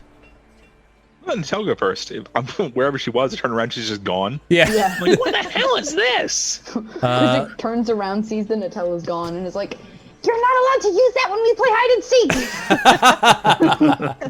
I laugh and I'm like, "Huh, I always do." You unlock the wooden door, or you open the wooden door, which is unlocked, and it leads you from the yard to apparently a kitchen, which looks well stocked with cookware and utensils. There's a large fireplace used for cooking meals, and it's currently lit. Nothing else is in this room. All right. I'd like to listen at that door. Okay. You only hear silence coming from the door to the north and the south. Okay, only silence. All right. So I tell everybody that the coast is clear and that they can come in. I point the whirly-do at the north door and the south door. You're as you push it, really good.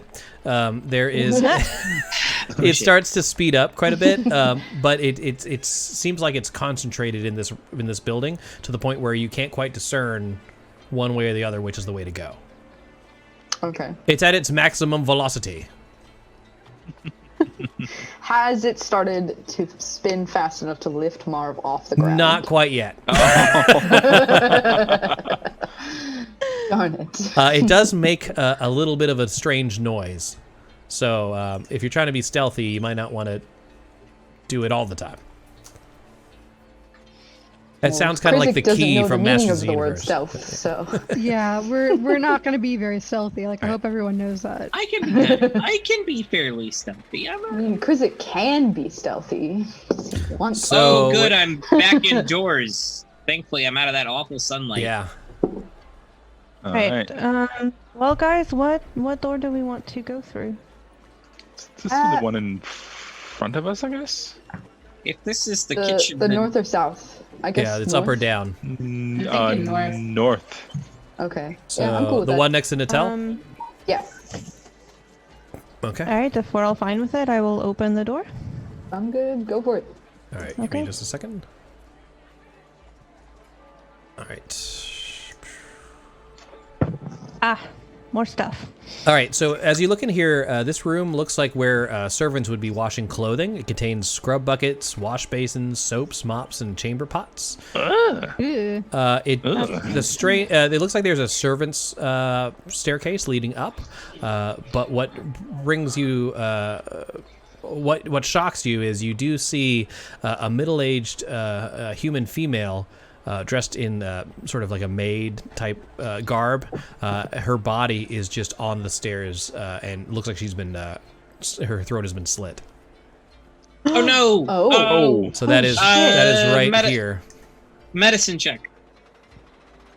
Okay. This got dark. Hey, so if anybody asks, that's what brought us in here. We heard the dogs barking and somebody was killed. What's the number? Got 13. I was going to see if we could do it together. 13. Well, it's 13. 13 is fine to realize that she's been dead for at least a few hours. I'll cast Spare the Dying. Does that do anything? No, it doesn't. Okay. Nope. Just making sure.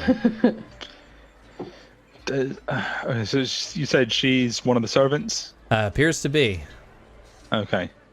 Does she have any possible keys on her? It would make sense that a servant. Oh, she does. She has a ring of keys on her belt. Oh, okay. Are her clothes bloody? Yes.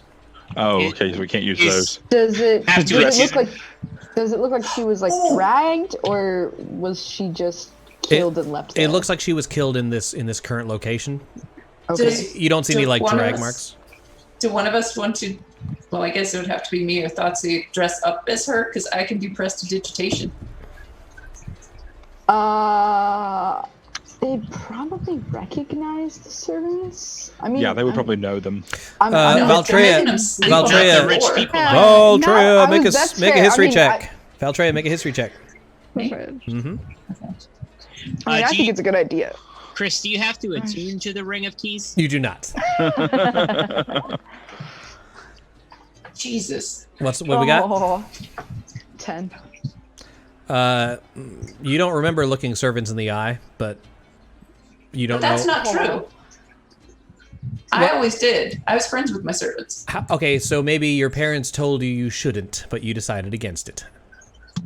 Okay. Yeah. All right. Are there any tracks in the blood that we can follow? You don't see any blood tracks in the blood. It looks like this was a pretty clean cut and done murder.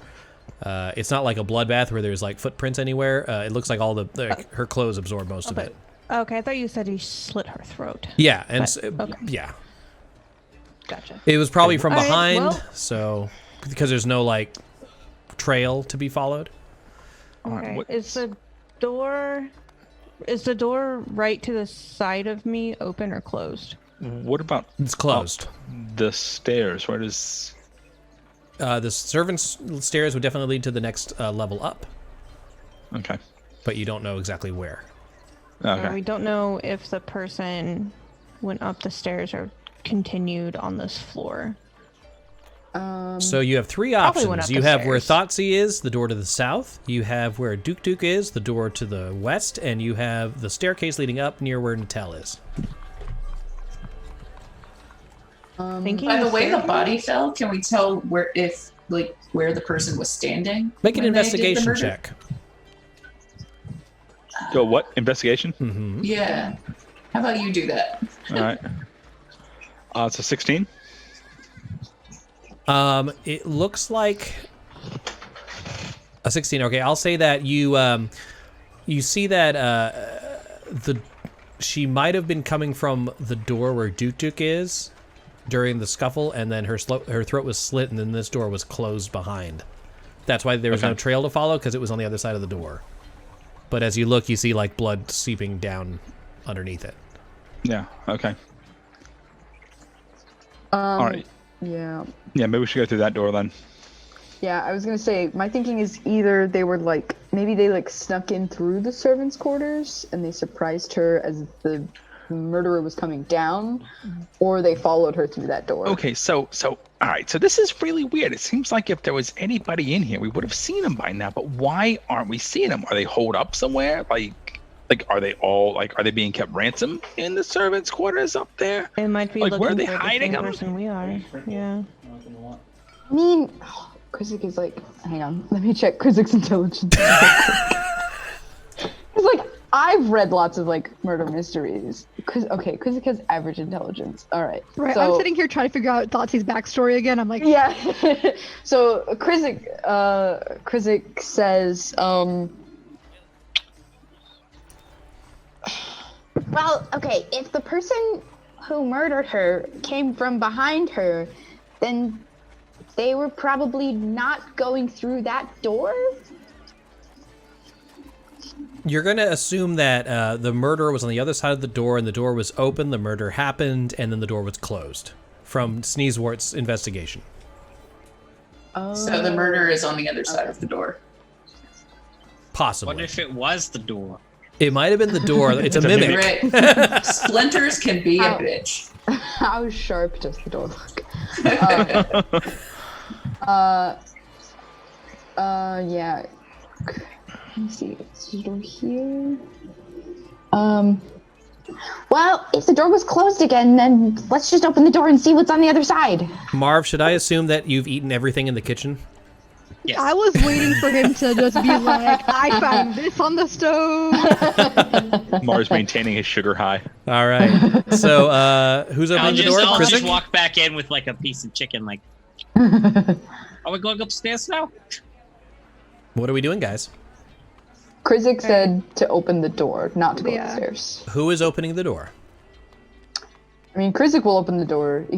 He wasn't over there, so I didn't want to just Natel is jump over still everyone. invisible, though, presumably? I'm still invisible. Which door? Is it this door to the south, or are we going upstairs? No, this this door this to door the here. east. Oh, there's a. Yes. Sorry, I didn't see that door too. Yep. No, I you're would good. like Yeah, to there's a ready a staircase spell. here. Okay.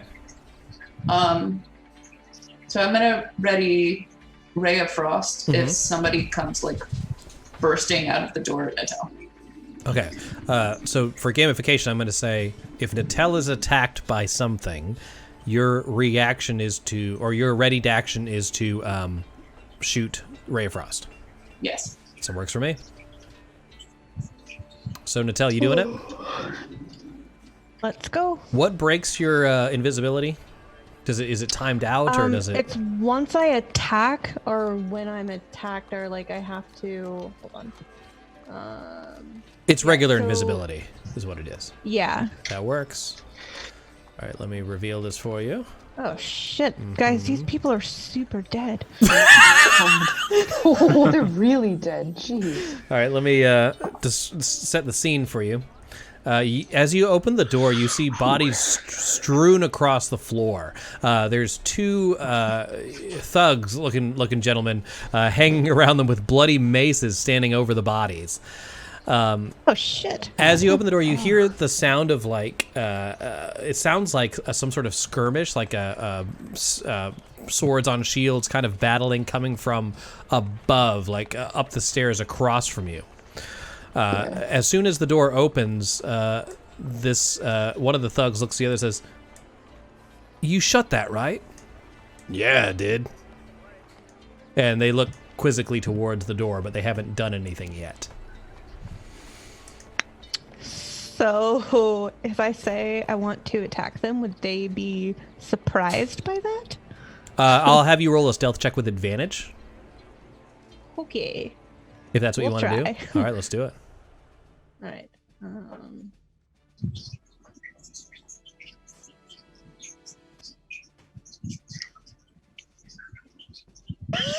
Oh. Wow. What is it? Is it good or bad? Oh. No. It's very bad. It's a 9. Oh.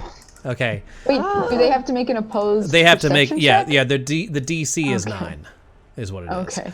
So their perception So, is going to be, what's perception? Wisdom? Yes. Yeah. All right. I'll just roll once for the pair of them. 16. So sorry, Natel, but I'm going to say what happens is as you walk out, you bump into something and your invisibility just dissolves. Okay. Or no, because that's not fair because you technically still have it. I'll say, okay, as you open the door, someone inside, maybe one of the goblins or Marv says, "Do you see anything?" So what's going to happen is we're going to have, you're still invisible because I don't want to take that away from you, but there's no surprise round. We all just roll initiative from our current locations. Okay. And go! Oh, I guess I'm very far back. Didn't mean to be. You can get in the room with everyone else. And Thoughtsy, you can do that too. Oh, thank God. Okay. Thoughtsy, get like here. Thank you. As a giant pulsing circle appears in front of you. All right. I cannot roll for shit tonight. Where's Is everyone in there? No, Thoughtsie's I'm not. trying to fix my life. I've been doing that for years. Aren't we all? Are we all good? All in here. Oh, I thought you guys were coming in the room. Okay. All right. The first thug gets to go. He does not know really what's going on. He knows there's intruders, so he's gonna run past Natel. Natel, if you want to use your reaction to do a opportunity attack, you may. Because he's gonna run over to Sneezewort, but he's gonna run past you. If you do it, you will turn visible. That's up to you. I'm gonna wait. Okay. So now this thug, seeing Sneezewort in the doorway, will now attack with. He has multi-attack. He's attacking with 2 mace attacks. Here's the first one. That's going to be a 17 to hit for 5 damage. Yes, does hit. All right, take your 5. Here comes the next swing of the mace for 19 for 6 more. That's a total of 11. All right. Jeez. Yeah, I'm all right. Down to half health. Yep. Thoughtsy, you're up next. Okay. Thoughtsy, so both Duke and Sneezewort are short, so you can do stuff over them. Can I hit the thug that's attacking Sneezewort? Mm-hmm. Okay. You'll have to move up like a smidgy. Yeah, you might want to move here. Like here? Yep. Yeah. Oh, I don't want to be on top of. Oh. No, It's a rat, or it's a that's- weasel. He can be yeah. like between your legs or something. That should Okay, have come cool. out It's a different medium way. creature technically, so I don't know. Oh, is he? Oh, it's a giant weasel? Yeah. It's a giant weasel. It's Oh. actually bigger than Sneezewort technically. Sorry. Yeah. Let me just Oh, do yeah. this. No, you have to make Krizik, Sneezewort, and Marv smaller. Okay, I can do that. But anyway, go ahead, Thoughtsy. I'll still let you shoot over him. There you Okay. go. And depending on how this roll goes. Yes, that was almost a 1. Yeah, I know, I saw that. All right, 7 All right. damage to the thug in front of you, yes? Yes. Perhaps you should move out of the way. And then I'm going to go You can move behind right back there. Valtria. Right here? Yeah, you can Marv. move right back there. Marv, you're up. Yeah, I'm just counting out my spaces because I gotta do some stuff. So it should be 5, 10, 15, 20, and then 25 will put me here next to the thug, right? That'll work. That's fine. Okay. And I go, oh, hello, Pack Tactics. Hello, my name's Marv. Pack Tactics. What do pack tactics do again? It gives Marv Advantage. advantage. Okay. Good we thing, also- too. But I have an inspiration and I would like to use. You also Oh, wait. didn't No, I thought you use had advantage. And I already have advantage. You are Yeah, yeah. correct. Try again. Much better. Much better. That- 18 for 5. Got it. Boom. As you like cartwheel yeah. or like forward roll between his legs, jump up and slash him with your sword. Valtreya. We're not seeing his bar. We should be seeing that. Step Oh, sorry. Let me over fix here. that. Oh, you know what? And- It's probably because it's in the darkness. It's in Oh, the lovely. darkness. And then I'm gonna shoot with Ray of Frost. Okay. And miss with Ray of Frost. Okay. You should see it now. Oh, yep. All right. Sneezewort. We're going to you know what? We're going to command Duke to Okay. run around and flank him Okay. and give the help action, Okay. and then I'm going to take an attack with the with my scimitar, the dog chopper. So if you have again, sorry about because I know you're not used. If you use your action to command Duke, Okay. then that takes your action. But you can That still do it takes to the help. So action. the next attack, whoever does it will have advantage against said thug. Do you want to take that back and do something else, or are you cool with that?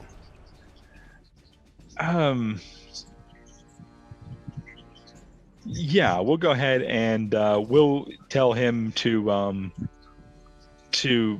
we'll help, and then bonus action disengage, and that moves us back. That works. Disengage. Bonus action disengage from what ability? It's From from my a regular goblin ability. ability. That's it. That Goblin. sounds awesome. Perfect. Everything's good. Krizik. Nimble escape, it's called. I love it. Yes. Krizik Why you grabbing is going to As Sneezewort is like moving away from the door, Krizik like slips inside the room and gets here, sees the slaughter of these poor servants, and enters a rage and attacks this guard here. Let's do it. You have advantage. Yes, I am toggling everything. I have advantage. And we're attacking with the longsword. That's the highest is a 14. That hits. Sweet. It does 8 damage. Boom. All right. He's looking pretty rough as you're chopping through his legs. That took care of the help action, so he no longer has advantage against him. Natel. And I will untoggle that. All right. So we're going to bonus action, wild shape into big chunk. Okay. So that's going to take me out of invisibility. Yep. And I'd like to think that the thug sees me as a furbolg for like half a second. And then turns into the bear. Yes. There you go. All right. Wait, is that a bear or a wolf? It's a bear rug. Big Chunk is the wolf. Oh, Big Chunk is the wolf. I'm sorry. Yep. Yeah. My mistake. Sorry. And is it a dire wolf? Yes. It is a dire wolf. So it's a large and in charge. Large and in charge creature. Hold on. All right, hold on. Oh, no, that's not chunky enough. 1 second. Let me.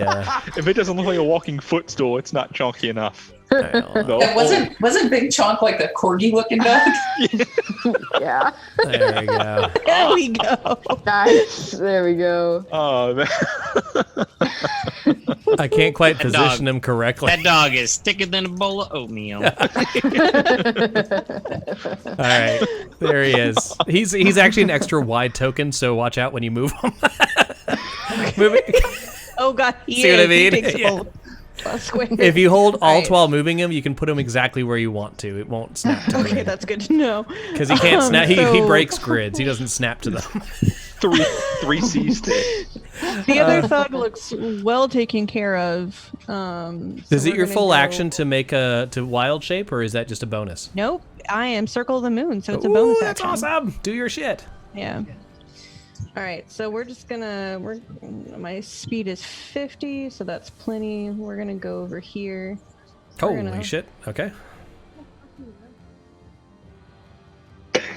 I love the straight like 90-degree turn he does.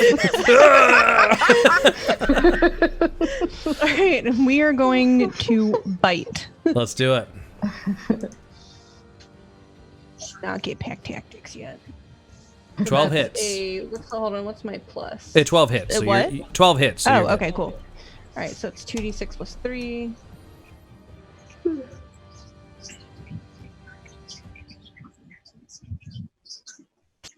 $11 damage, Boom. and I need him As you to take a make big a bite strength out of check. it. Strength check. Got it. Here he comes.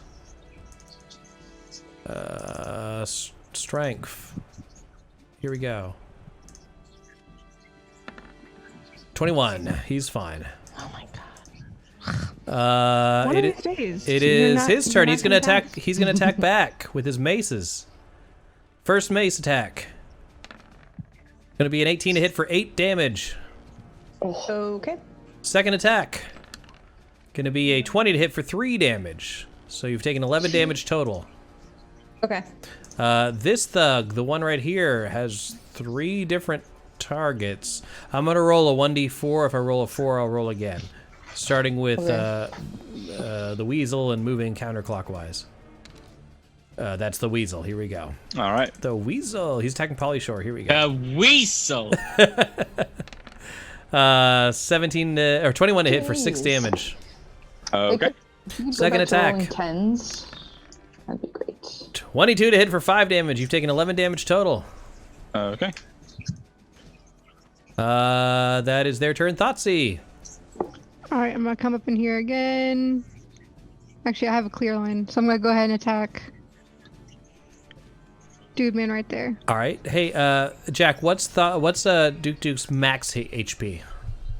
I believe if I'm tabulating this correctly off the new Ranger Companion stuff, it said it was 2d8, so it should be 16. We'll have to talk because the old one is based on your shit. Oh, okay. Yeah, because it said something. It said let's do 16 for now. Okay. Sorry, Thoughtsy, what you got? I crit failed. Oh but no! It's a 6 Okay. with my yeah. You just missed because this is the nice campaign. Marv. Okay, Marv is I mean, you know, he's just gonna pack tactics. Okay.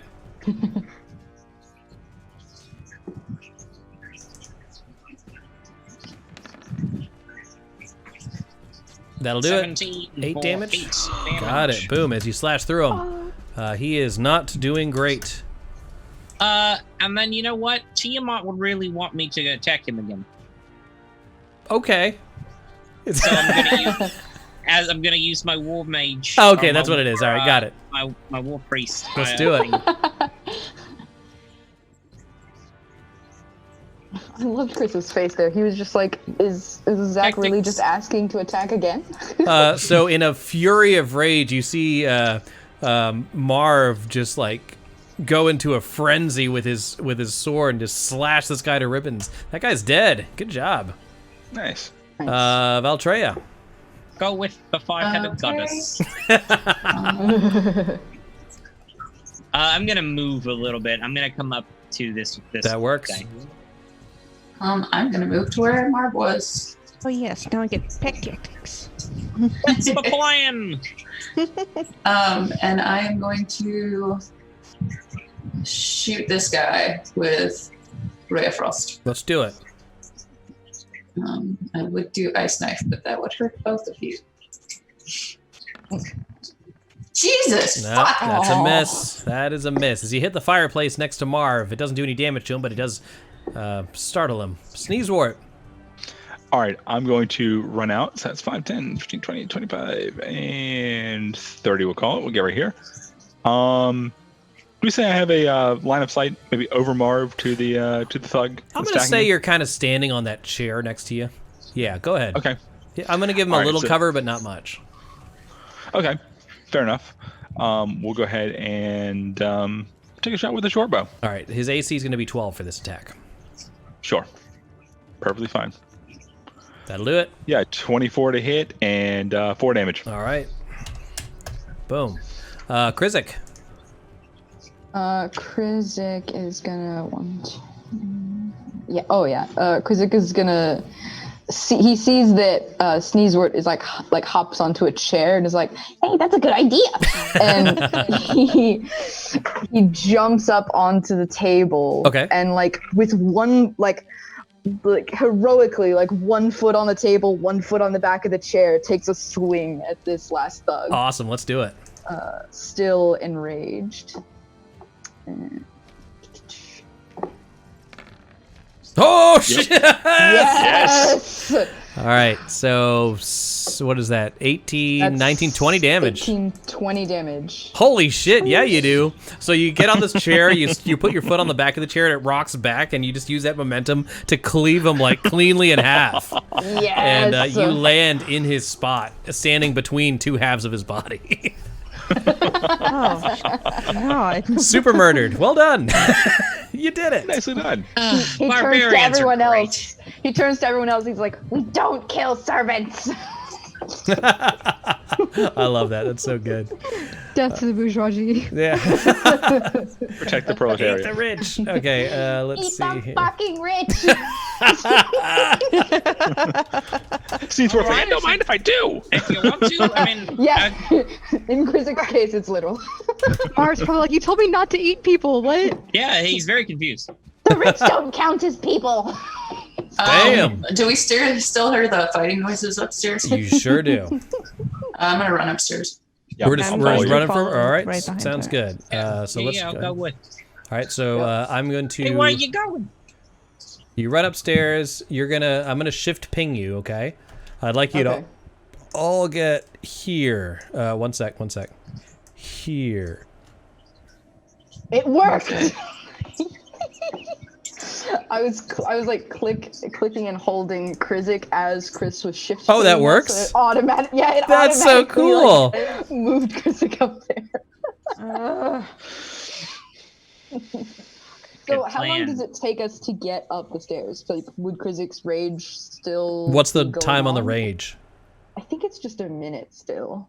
It's it's a minute, or around if you don't do anything. Yeah. Oh, then by the if it's a round without attacking, then yes, it will go being away. Attacked. Yeah, it'll Okay, go gotcha. away at this point. Okay. Thoughtsy, you see where we're at? I mean, I'll keep attacking him while we're running. just like swatting him. Just like to keep the swatting rage him, up. And I'm resistant to like all damage except psychic now, so that'd work. That's true. Thoughtsy, where are you going here? There you go. Your thing's flipped up, Kinsey. We can't hear you. Put your mic down. Oh, sorry. Whenever I try to move my character, like my whole screen. Oh, here, like, I got you. is moving. Okay, Kaboom. thank you. There, well, actually, did I lose you? I did lose you. Hold on. You're in straight death. One sec. Let me just move you here. Thoughtsy just straight up slithered away. All right, here we are. Look good? Beautiful. All right, so let me, before you do anything, don't move your guys now, okay? Okay. Nope, that did not reveal shit. That did the opposite. Why aren't you revealing? Boom, there we go. Jesus. Okay, and then these guys. Oh. You can put them back. It's okay. Yeah. You don't need to reveal them. This is a tiny room. I need to move. Your wolf took up all my spaces there. 1 second, just to. That's why I don't think I'm gonna be able to hold that form with how Okay, tiny you this room can is. stop. 1 second. Where is he at? Stop adding. There we go. This is like trying to fight in that first battle. In this tiny room. Yeah, that's how we go, guys. Big party, tiny room. It's Chris Farley playing D&D. Okay. You called this a big party? Come on, dude. It compared to most people's parties. All right, so let me just tell you what you see here. As you run upstairs, you come across a battle, and it looks like these thugs dressed in like black leather armor are attacking what appear to be house guards dressed in armor. So these oh, that's a it's every token now. All right, hold on. These people are wearing black armor, and they appear to be brigands of some sort. And then these people are the house guards. Does that make sense? Okay. Yeah. Yes. I'm just using red circles for everybody, regardless of which, because you don't know how this is going to go down. Yeah. There is a door over here that's slightly ajar, and this battle is happening right now. No, it's ajar. So I thought you said it was a door. I know what I said. All right, so with that, guys, we got a re-roll initiative. That doesn't mean you need to attack literally everybody. It's for time-based things. So there you go. Yes. Can I Give me good multi initiative. tokens at the same time? Jeez. I gotta move. Oh my god, your wolf takes up all my dudes. I'll be right back with the wolf. Hey, can I guide my initiative roll? I don't know. The answer is If we count it as a skill check. The answer is yes for now. I mean, I don't need to, but like. That's kind of cool. I kind of love that. Like Tiamat would want me to go faster. Let me look on internet. Do the Googles. Dear hang on a second, internet. guys. Something just crashed in the apartment. Let me go check this out. Be right back. Somebody crashed in your apartment? Okay. Something crashed in our apartment. Oh, okay. Oh. Ryan's computer crashed. Ajax. Yes, guidance would apply to the initiative roll. Awesome. Huh. I love that. That's awesome. Dude. Yes, I will do that. I will guide myself. Is everybody in? Yes. Yes. All right. I'm going to go descending. I'm going to keep the game moving. I know we have wait for Sneezewort, but he's low on the initiative order. So, Marv, you get to go first. Okay. All right, so I don't know who's who. You can see that the men with the pointy hats are house guards, and the men that look like pirates are some sort of roll a perception check. Okay. Or some kind of perception check. I think that Tiamat would want me to know this as best as possible. Probably fair. So we'll say perception. Oh, that shouldn't have been an advantage. I'm sorry. You can still take the 11 and add a d4. Okay. Do that. I was stuck on tactics. Okay, 12. They're wearing black leather garb, and you have seen people of the Black Network wear similar garb. Okay. God, I wish I had AoE. This door is ajar. These people are fighting each other. This is a big, chunky wolf. What's my Zooby Zoob doing? So as you use that, it just starts whirring more and more, but it's not. It seems like once you're in this place, it can't seem to get. That's its limited range. Gotcha. Okay, I'm just gonna run by them and open that door, or go through that door. Okay, I am not going to have anyone do opportunity attacks against you because they're really not paying attention to you. As you don't pay attention when a direwolf gets to the top of the stairs. As you open the door, you see another man wearing black robes, and he. Do you see him there? Is he there? Yeah, I see him. He's banging on the door directly in front of him. Appears like he's trying to break into it. He doesn't seem to notice you. Okay. Does he look like an evil guy? I gave everyone red rings, so you wouldn't know. Gotcha. Is he wearing the same black leather armor? That He is wearing else? black leather armor. He looks like this, which is sort of black. He has this big burn along his face and armor, as if he was maybe hit by a fireball. Zuko? Is he looking for So we befriend him, and we love him forever. Leave from the tea shop? Gonna ask him what he's doing. He turns around in surprise, like, What are you doing here? And he draws his weapon, and he looks like he's ready to attack. Okay, I'll attack him. Go ahead.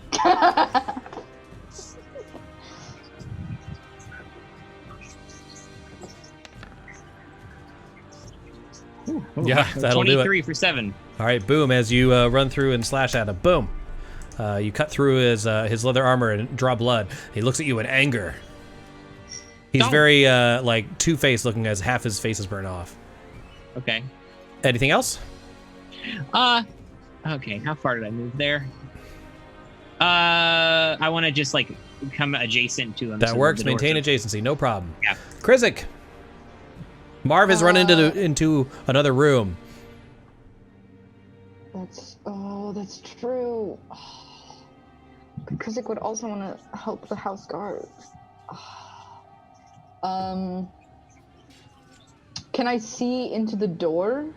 Like, can I see through the door that Marv opened? You see some sort of kerfuffle going on, but you can't make out any details. The door's slowly shut behind him. Like, it's still ajar, but it's not clear. Yeah.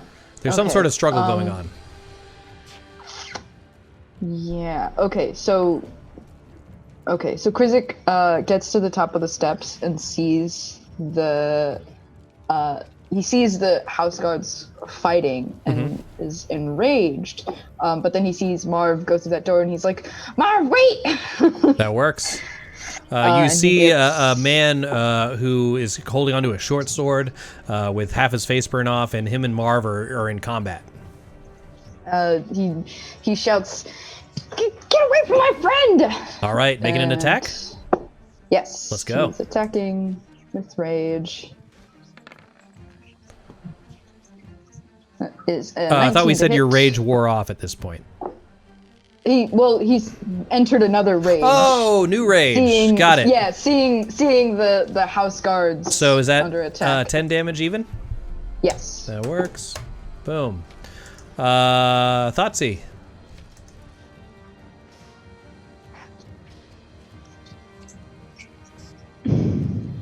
I feel like I would follow the boys. I would follow Marv and Krizik. Let's go.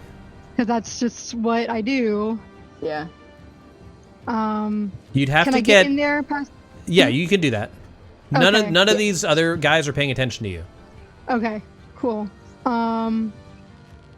So you move in, see Krizik and Marv in battle against some sort of scarred guy in leather armor. So we're gonna go ahead and do Eldritch Blast. You'll have disadvantage because you're adjacent in a ranged attack. I'm super close. Never mind. What's that? The wavy squiggly line that- is a curtain that Thoughtsei's kind of like pushed against and kind of pushed out of the way. Oh, okay. Because you could move here. You could, but there'll be a black maybe, curtain but- in the way. Yeah. I was gonna. Can I move away to right? Can I move this way? Still adjacent. You'll still, yeah, you can. you're still at disadvantage. Well, okay. If you stay like here, you could probably shoot over Krizik's head. That Well, being, you do have an I enemy do within Burning 5 feet of you. Hands instead of Eldritch Blast. say again. Oh wait, what did Jack say? Oh, I said if you were to stand here and do Eldritch Blast, you still technically have disadvantage because there is a hostile Yeah, Right figure within here. 5 feet of you. Okay. Yeah. Instead. Oh no, can I Dagnir, do- 78, 79. We got to take that off the list. I can't dance every session. I'll dance in a minute. Let's keep fighting. What? Go ahead. In the chat. Oh, It's a okay. thing. I was so confused. No, can I do the Burning Hand spell? It's a 15-foot cone of a thin sheet of flames. Oh no, that's burn Krizik and Marv. Well, you could aim it sort of more south away from them, but the thing is you're going to light that curtain on fire. Which, You that's may what or you're may not into. care about. You're also standing in it, so. Yeah, All right. I don't want to be caught on fire. Man, I was trying to use something other than Eldritch Blast because I use it all All right, the while you're time. thinking, I'm going to take the veterans' turns. They're going to attack the rabble in front of them. Oh, it's your gosh darn wolf. I got to move him out of the way for just a second. Here he goes. 2 attacks. 14 and 8. 14 hits for 7 damage. And then this guy is doing the same thing. Is that who's next? Yeah, basically all the veterans go next. So they're attacking the people adjacent to them. 4 out of 6. Jesus, this guy sucks. He didn't pass the camp. The next guy goes. Let's see what we got. A 7 and a what? A 21. That does it. All right, so 13 damage to you. And then last dude. Longsword attack twice. We got a 19 and a 9. The 19 hits for 4 damage. All right. With that was all of the veterans. Thugs get to go. This thug, he's probably going to attack the dude that just attacked him. That just makes sense. Sorry, I'm just playing with myself here, guys. That came out funny. Here we go.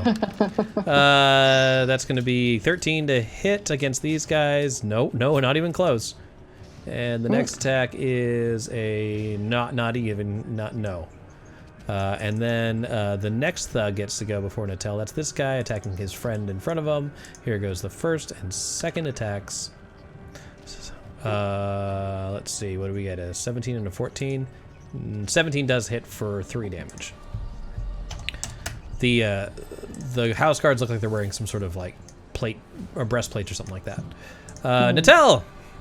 Wait, Chris. Yep. Oh, you're back Can to I go you. ahead? Yeah. Sorry. Can I just go ahead and make an attack with my sickle? You absolutely can. Cool. Don't forget, you have your crazy put shit into the weapon thing. Yeah, like some kind of like a curse, like a Hexblade's curse. Yeah, something Actually, the Hexblade's curse is the thing where I can curse someone.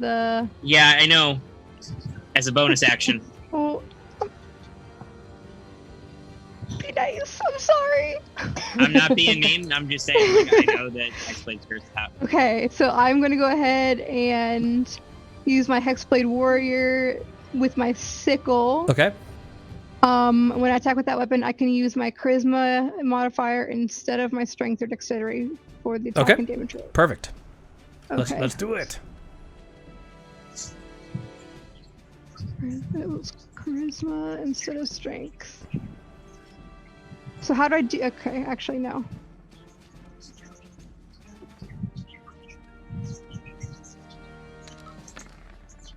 Mm, 17 does hit. I don't know why it says 0. That makes no sense. That makes absolutely no sense. What is your, is it 2d4 for sickles? Yeah, it's 1d4. 1d4? Plus 1. Plus what? What's your charisma?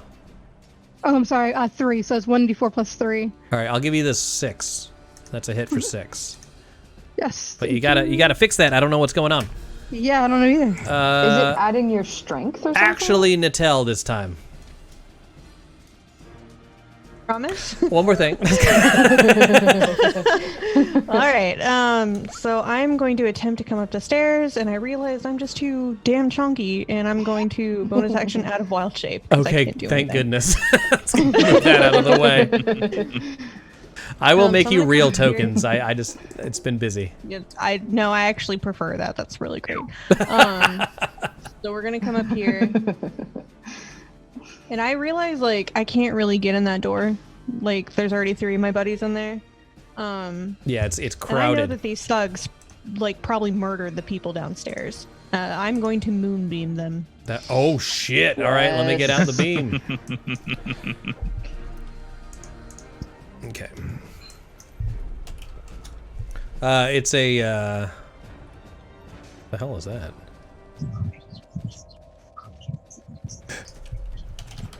I just want to circle. What is the size of, it's like that big, it's right? It's a 5-foot radius, yeah. Yeah. So if you place it, where do you want to put it here to, or no? How do you, here, let me give you control of it. I'm going to put it on here you go. This guy and this guy. Can I move it? Yeah. I can move it. Okay, cool. We're going to put it right there. All right. So when it's their turn, when they start their turn there, they get fucked. Then they will take the damage, yes. Sounds good. And that is my turn. That works. Sneezewort. Okay. Let's see. All right. So if I get here, I can. Do I have a line of sight to hit the no, because the door is kind of like not on a hinge, but it kind of like is made to sort of softly close behind it. So we're saying no. Okay. All right, then. I will cast Hunter's Mark on this thug here. That works. And we'll attempt to shoot him with a short bow then. Let's do it. All right, so. Sure. Oh, not on a 9. 9's gonna miss. 9's gonna miss. This thug gets to go. He is in pure moonbeam business. What happens to him now? Constitution saving throw? Yes. All right, here he goes with his con save. 7. That's a fail. All right, how much damage does he take? It's 2d10.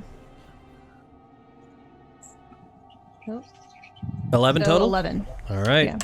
Yeah. He is... Oh my god, I did way too many. I did 123. That works.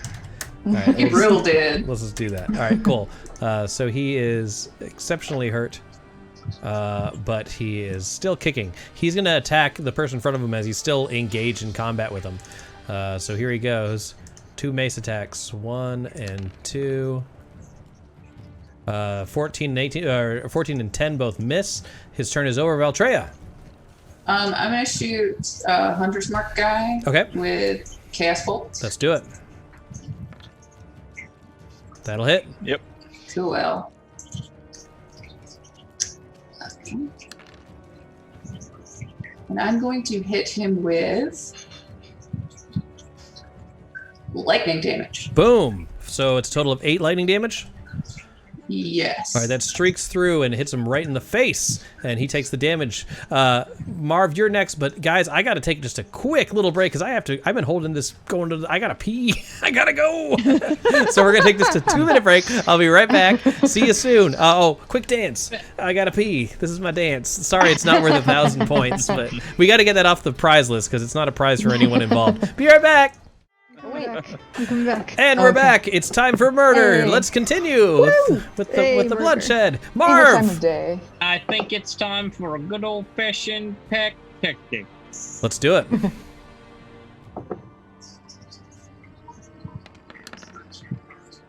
Good thing you had that pack tactics. 13 real. will not hit, but at least you don't crit.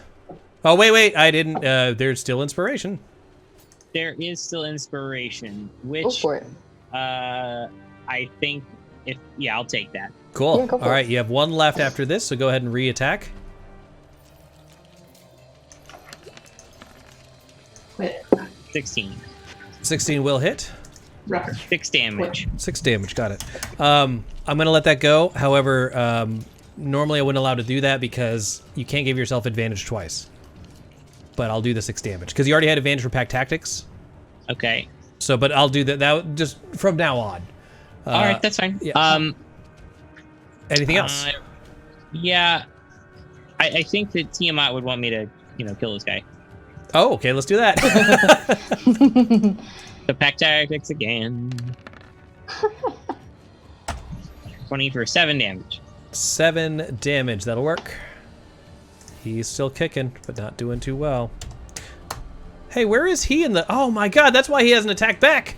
He wasn't in the initiative! Aww. You didn't click on his token before. I you... didn't. All right, he's in it now. He's in it now, and he's not happy. Marv, are you done? Yeah. Krizik. Krizik is going to attack recklessly. What does that mean? Yeah, which means I get advantage, but all attacks on me have advantage until my next turn. Okay. Yes.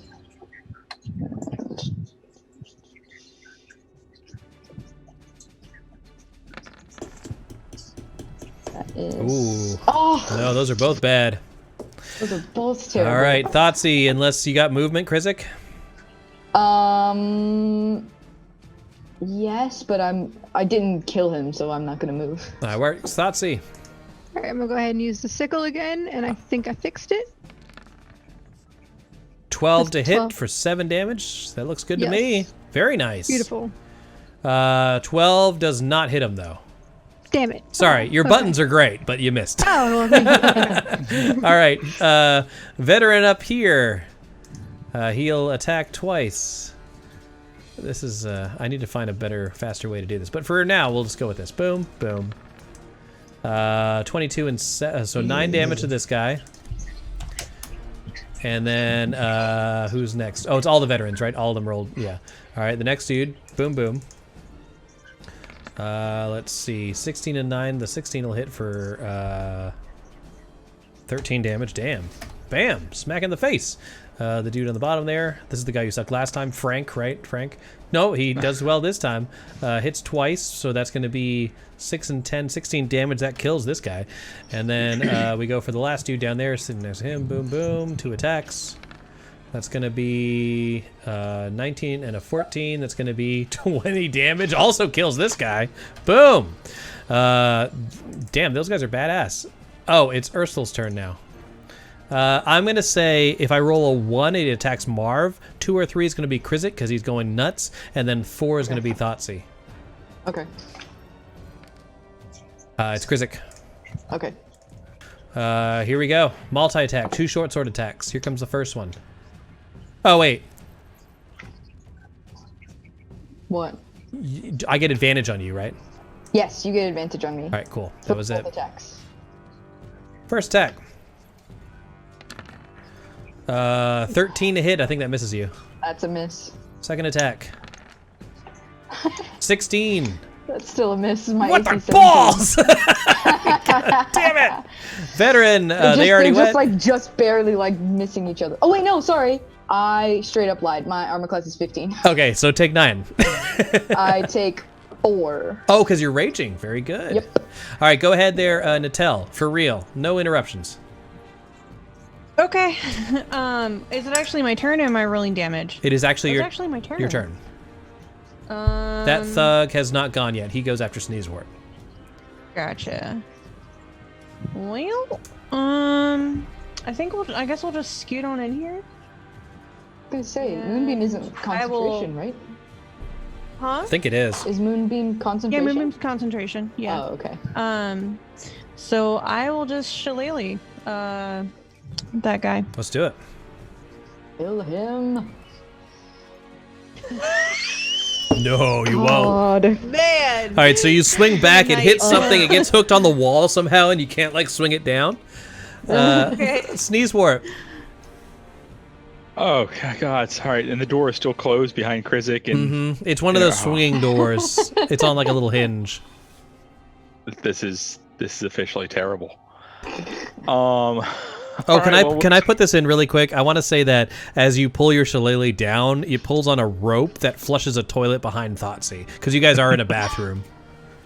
That's why the door slightly closes. They have indoor plumbing. Excellent. All right, continue. Okay, I'm gonna go ahead and bonus action move the moonbeam to the thug here that is, or move Hunter's Mark to the thug that is in the moonbeam. I was about to say. And then we're just gonna touch take my moonbeam. and then we're gonna put an arrow right through the moonbeam into the thug's back as he's like facing the veteran. Let's do it. That's a 14 to hit him. Yep, that'll do it. And with that, he is plastered against the wall and dead, even without the extra damage that would kill him. Yes. Nice job. All right. Valtreya. I'm gonna mage hand open the door. What? This door?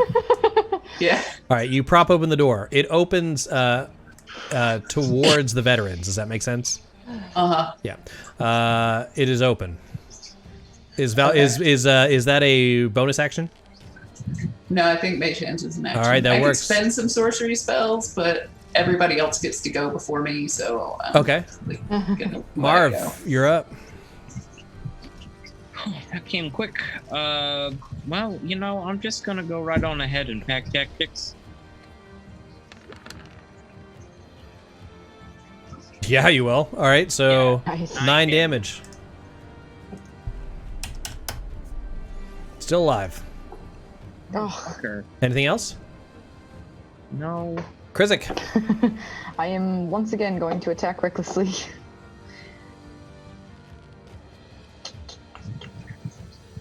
Yeah.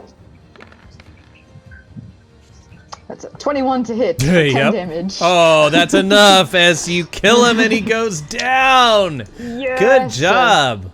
All right. Krizik turns around and comes back through the door looking for more of the thugs, sees that they're all dead, and slumps out of his rage and is like, okay, we got all of them. All right. With that, I'm gonna spare the dying on the guy real quick. Oh, okay. If I can. Yes, you can. If Krizik didn't decapitate him. Yeah. So I'll just leave his body here. Okay. Okay. So you cast that. These guards move into a formation cautiously around the moonbeam. Oops. And they look to Krizik and say, "What is your business here?" They don't attack outright, as you have helped them kill the thugs around them. Krizik doesn't sheath his sword, but he does raise his hands up, sword in one hand, raises it not to strike, but it's we're looking for that guy. We're on a job. He points to Sneezewort behind him. He's like, that guy's a bounty hunter. I'll tell them that we heard a commotion and came upstairs to help them. Yeah, where? Do you want a persuasion on that? Not yet. I want to hear what Sneezewort has to say. We were told to look for Erstal Floxen. It apparently matches the description of somebody who set off maybe a fireball or something in the area. Killed 10 people. Krizik, you're gonna roll a persuasion check at advantage. Okay. And you have 1 inspiration left. Do we think a 13 is high enough? That's up to you. So if I use the inspiration and roll again, Oh wait, you already have advantage. Why do you have it? Oh, because I gave you it. You can't. Oh, Never that's mind. true, 13 is yeah. what it is. All right, They say 13. when you point towards the door, they're like, and then you mentioned Floxen. They say, we're gonna have to ask you to move back. Move back. We must save Lord Gralhund from his chambers. They order you to move back. Okay, all right. I guess we're just here for Urstel. Okay. What about the And he peoples moves, inside like, the back. bathroom? Are you guys gonna follow the orders, or are you gonna stay there? I'll go into the room that they were trying to get into. It seems to be barricaded from the other side. You can't quite get through. Ursel seemed to have been bashing on it, trying to break in. Does Ursel have anything on him? Let's find Perhaps out. an orb, maybe, or whatever the fuck we're supposed to find. Let's see.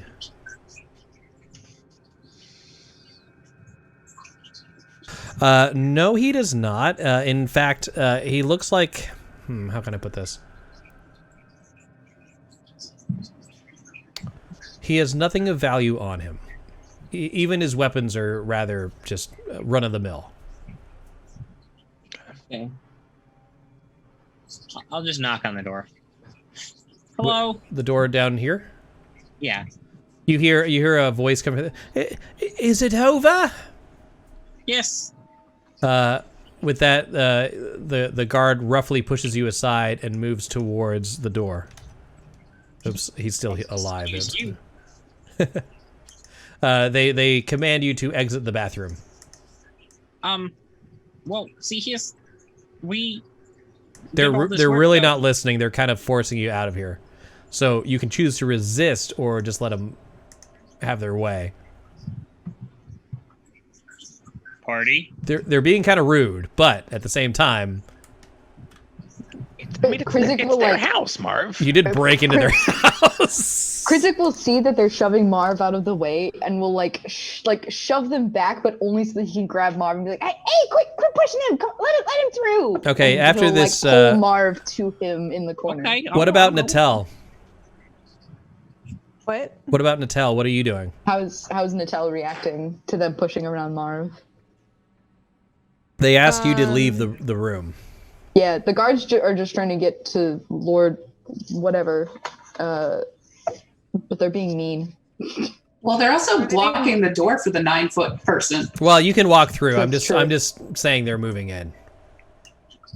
Oh, I mean, it's not like they're telling us to leave the house. No, they're saying get out of Like- the way. They're stern about it. Basically, you have two options: either resist or comply. All right. Well, I'll comply, but I'll go to the one in the backmost, and I'll go. Who are those guys? Why did they come in here? Okay.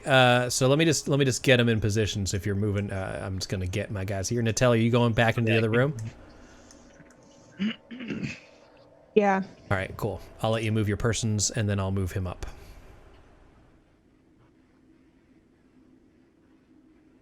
All right, so they start moving up. The guard in the back says, "Oh, them black network thugs," and then the person in front who appears to be in charge says, "Shh, don't talk to them." And they knock on the door. And they said, "Lord Gorand, the bandits have all been murdered. It is safe now." And you hear a voice go, "Well, I moved the bed in front of the door, but it's very heavy. I don't know if I'll be able to move it out of the way." And they all kind of get together and kind of battering ram it and eventually break through, revealing a room behind. Gosh, why isn't Roll20 letting me reveal rooms today? There you go. And you see a dapper-looking gentleman over in the corner. He was hiding behind the bed. And he's like, they're all gone. Is it safe? Is my wife okay? Yes, Lord Oren, everything is fine. However, we have some uninvited guests. They say as they motion towards the rest of you. weasel my way through here, so to speak. Lives, but Sorry, Natel, what did you say? I said uninvited guests that just help save your lives, but I mean, sure. One of the other guards said, "It's true. They fought valiantly against the Black Network." Yeah, we have reason to believe that this guy here, and like gonna kick his little corpse a little bit. It might be Erstal Floxen. I don't know. Matches the description of the guy. Said he's part of the Black Network. Heard he entered your house. We heard screaming, and the dog started barking. And we came in, and we found some of your staff murdered.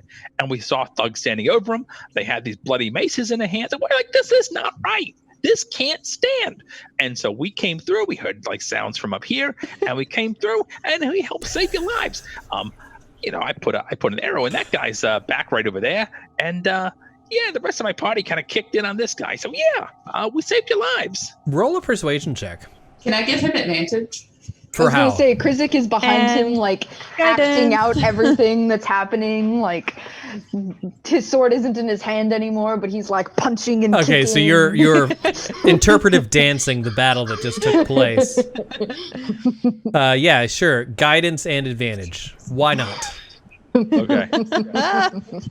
Good, because my persuasion's a -1. Okay. Mine's a 5. Mine's a +1. So hey.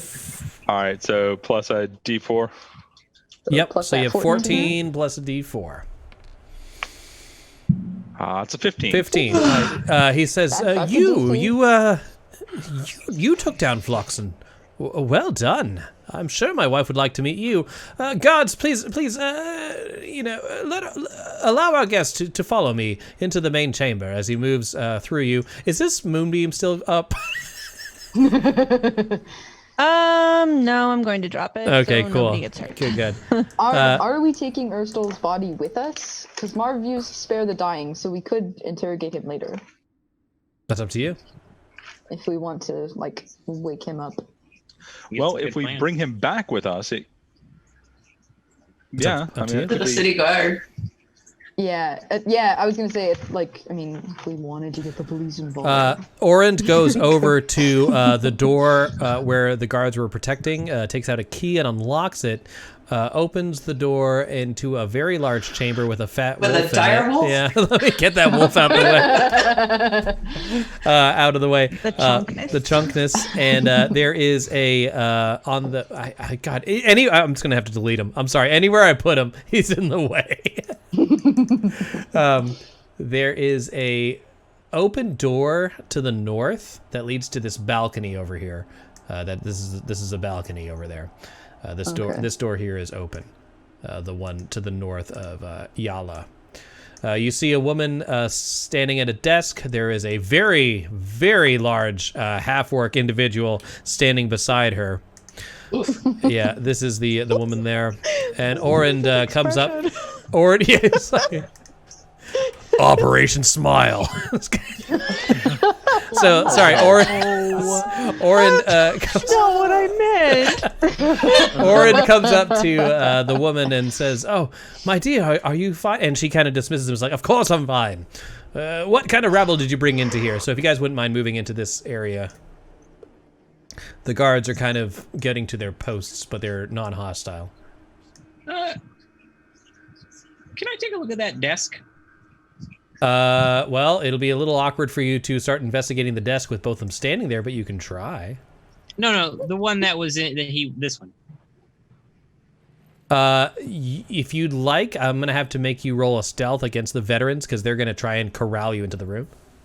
Okay. Yeah. So roll We'll your do that. stealth. I think Tiamat would want me to be fairly sneaky. I think so. I shouldn't have advantage. Either way, I'll take the higher one with a 6. With a D4. Okay. It could be a 10. Okay. What's your total? 9? I'm a sneaky little kobold. God damn it. You there, ugly little boy. Come, follow us. Oh, all right.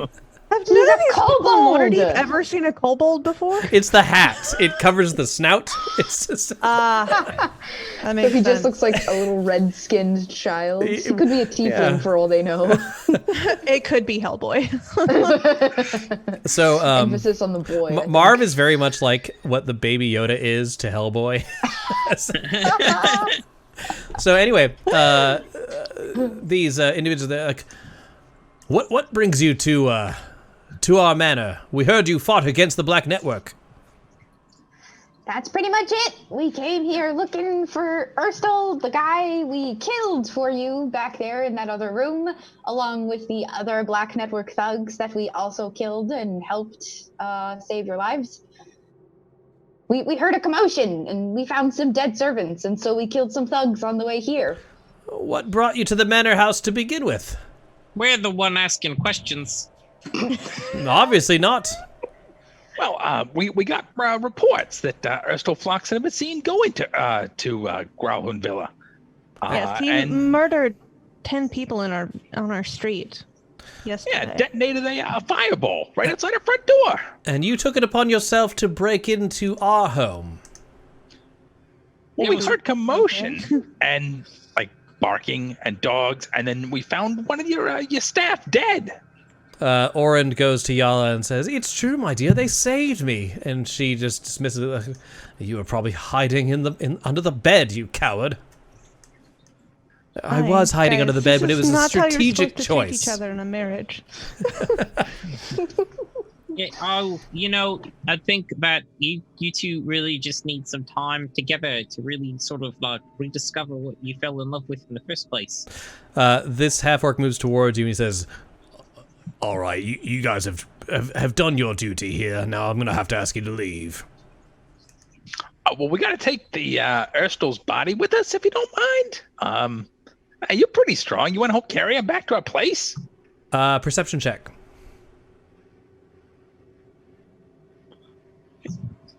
With Tiamat's blessing. Oh.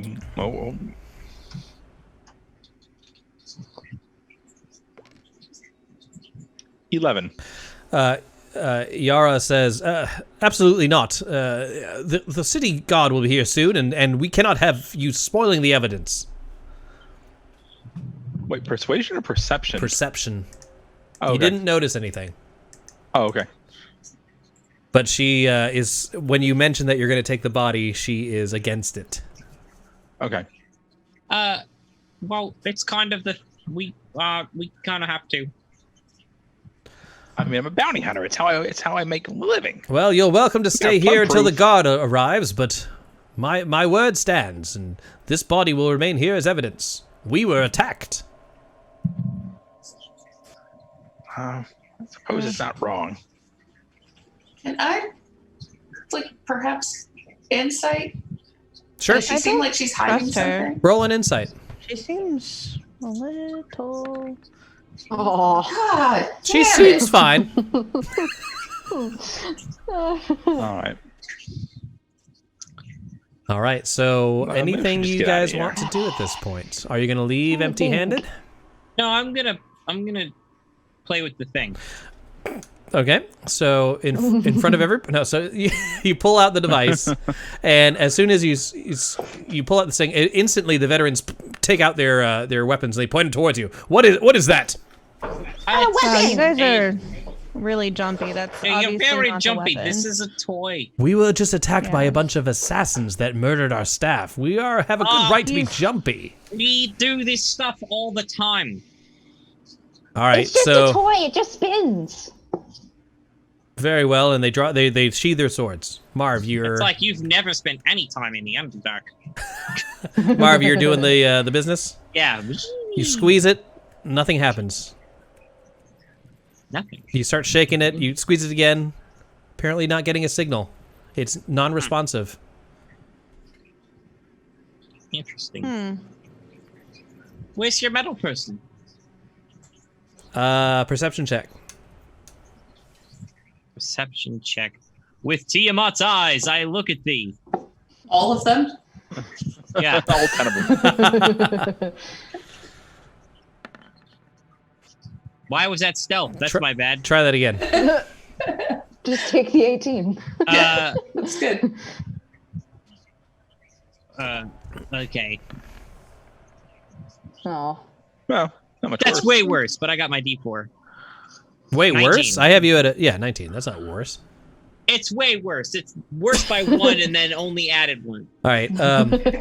You hear Orin look towards his wife and says, "Yes, yes, my sweet. Where is your little medal?" And she, shh. Don't speak unless spoken to. Oh, you're so mean, and we know you're correct. You have to stop being mean to your husband, and he should probably be a bit more respectful. Have you all thought about bringing Tiamat into your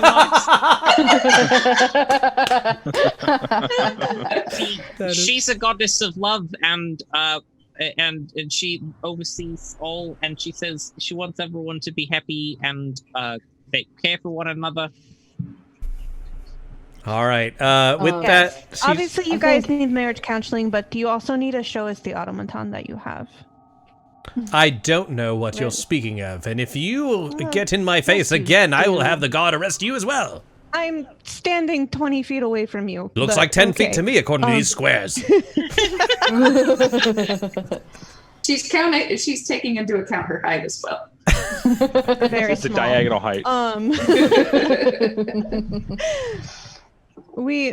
You really don't need to try and hide it. We know you have a nimble right. Sneezewort, make a insight check. Because I'm good at those with people. She's like, if I say I don't have any sort of metal person here, that means I don't.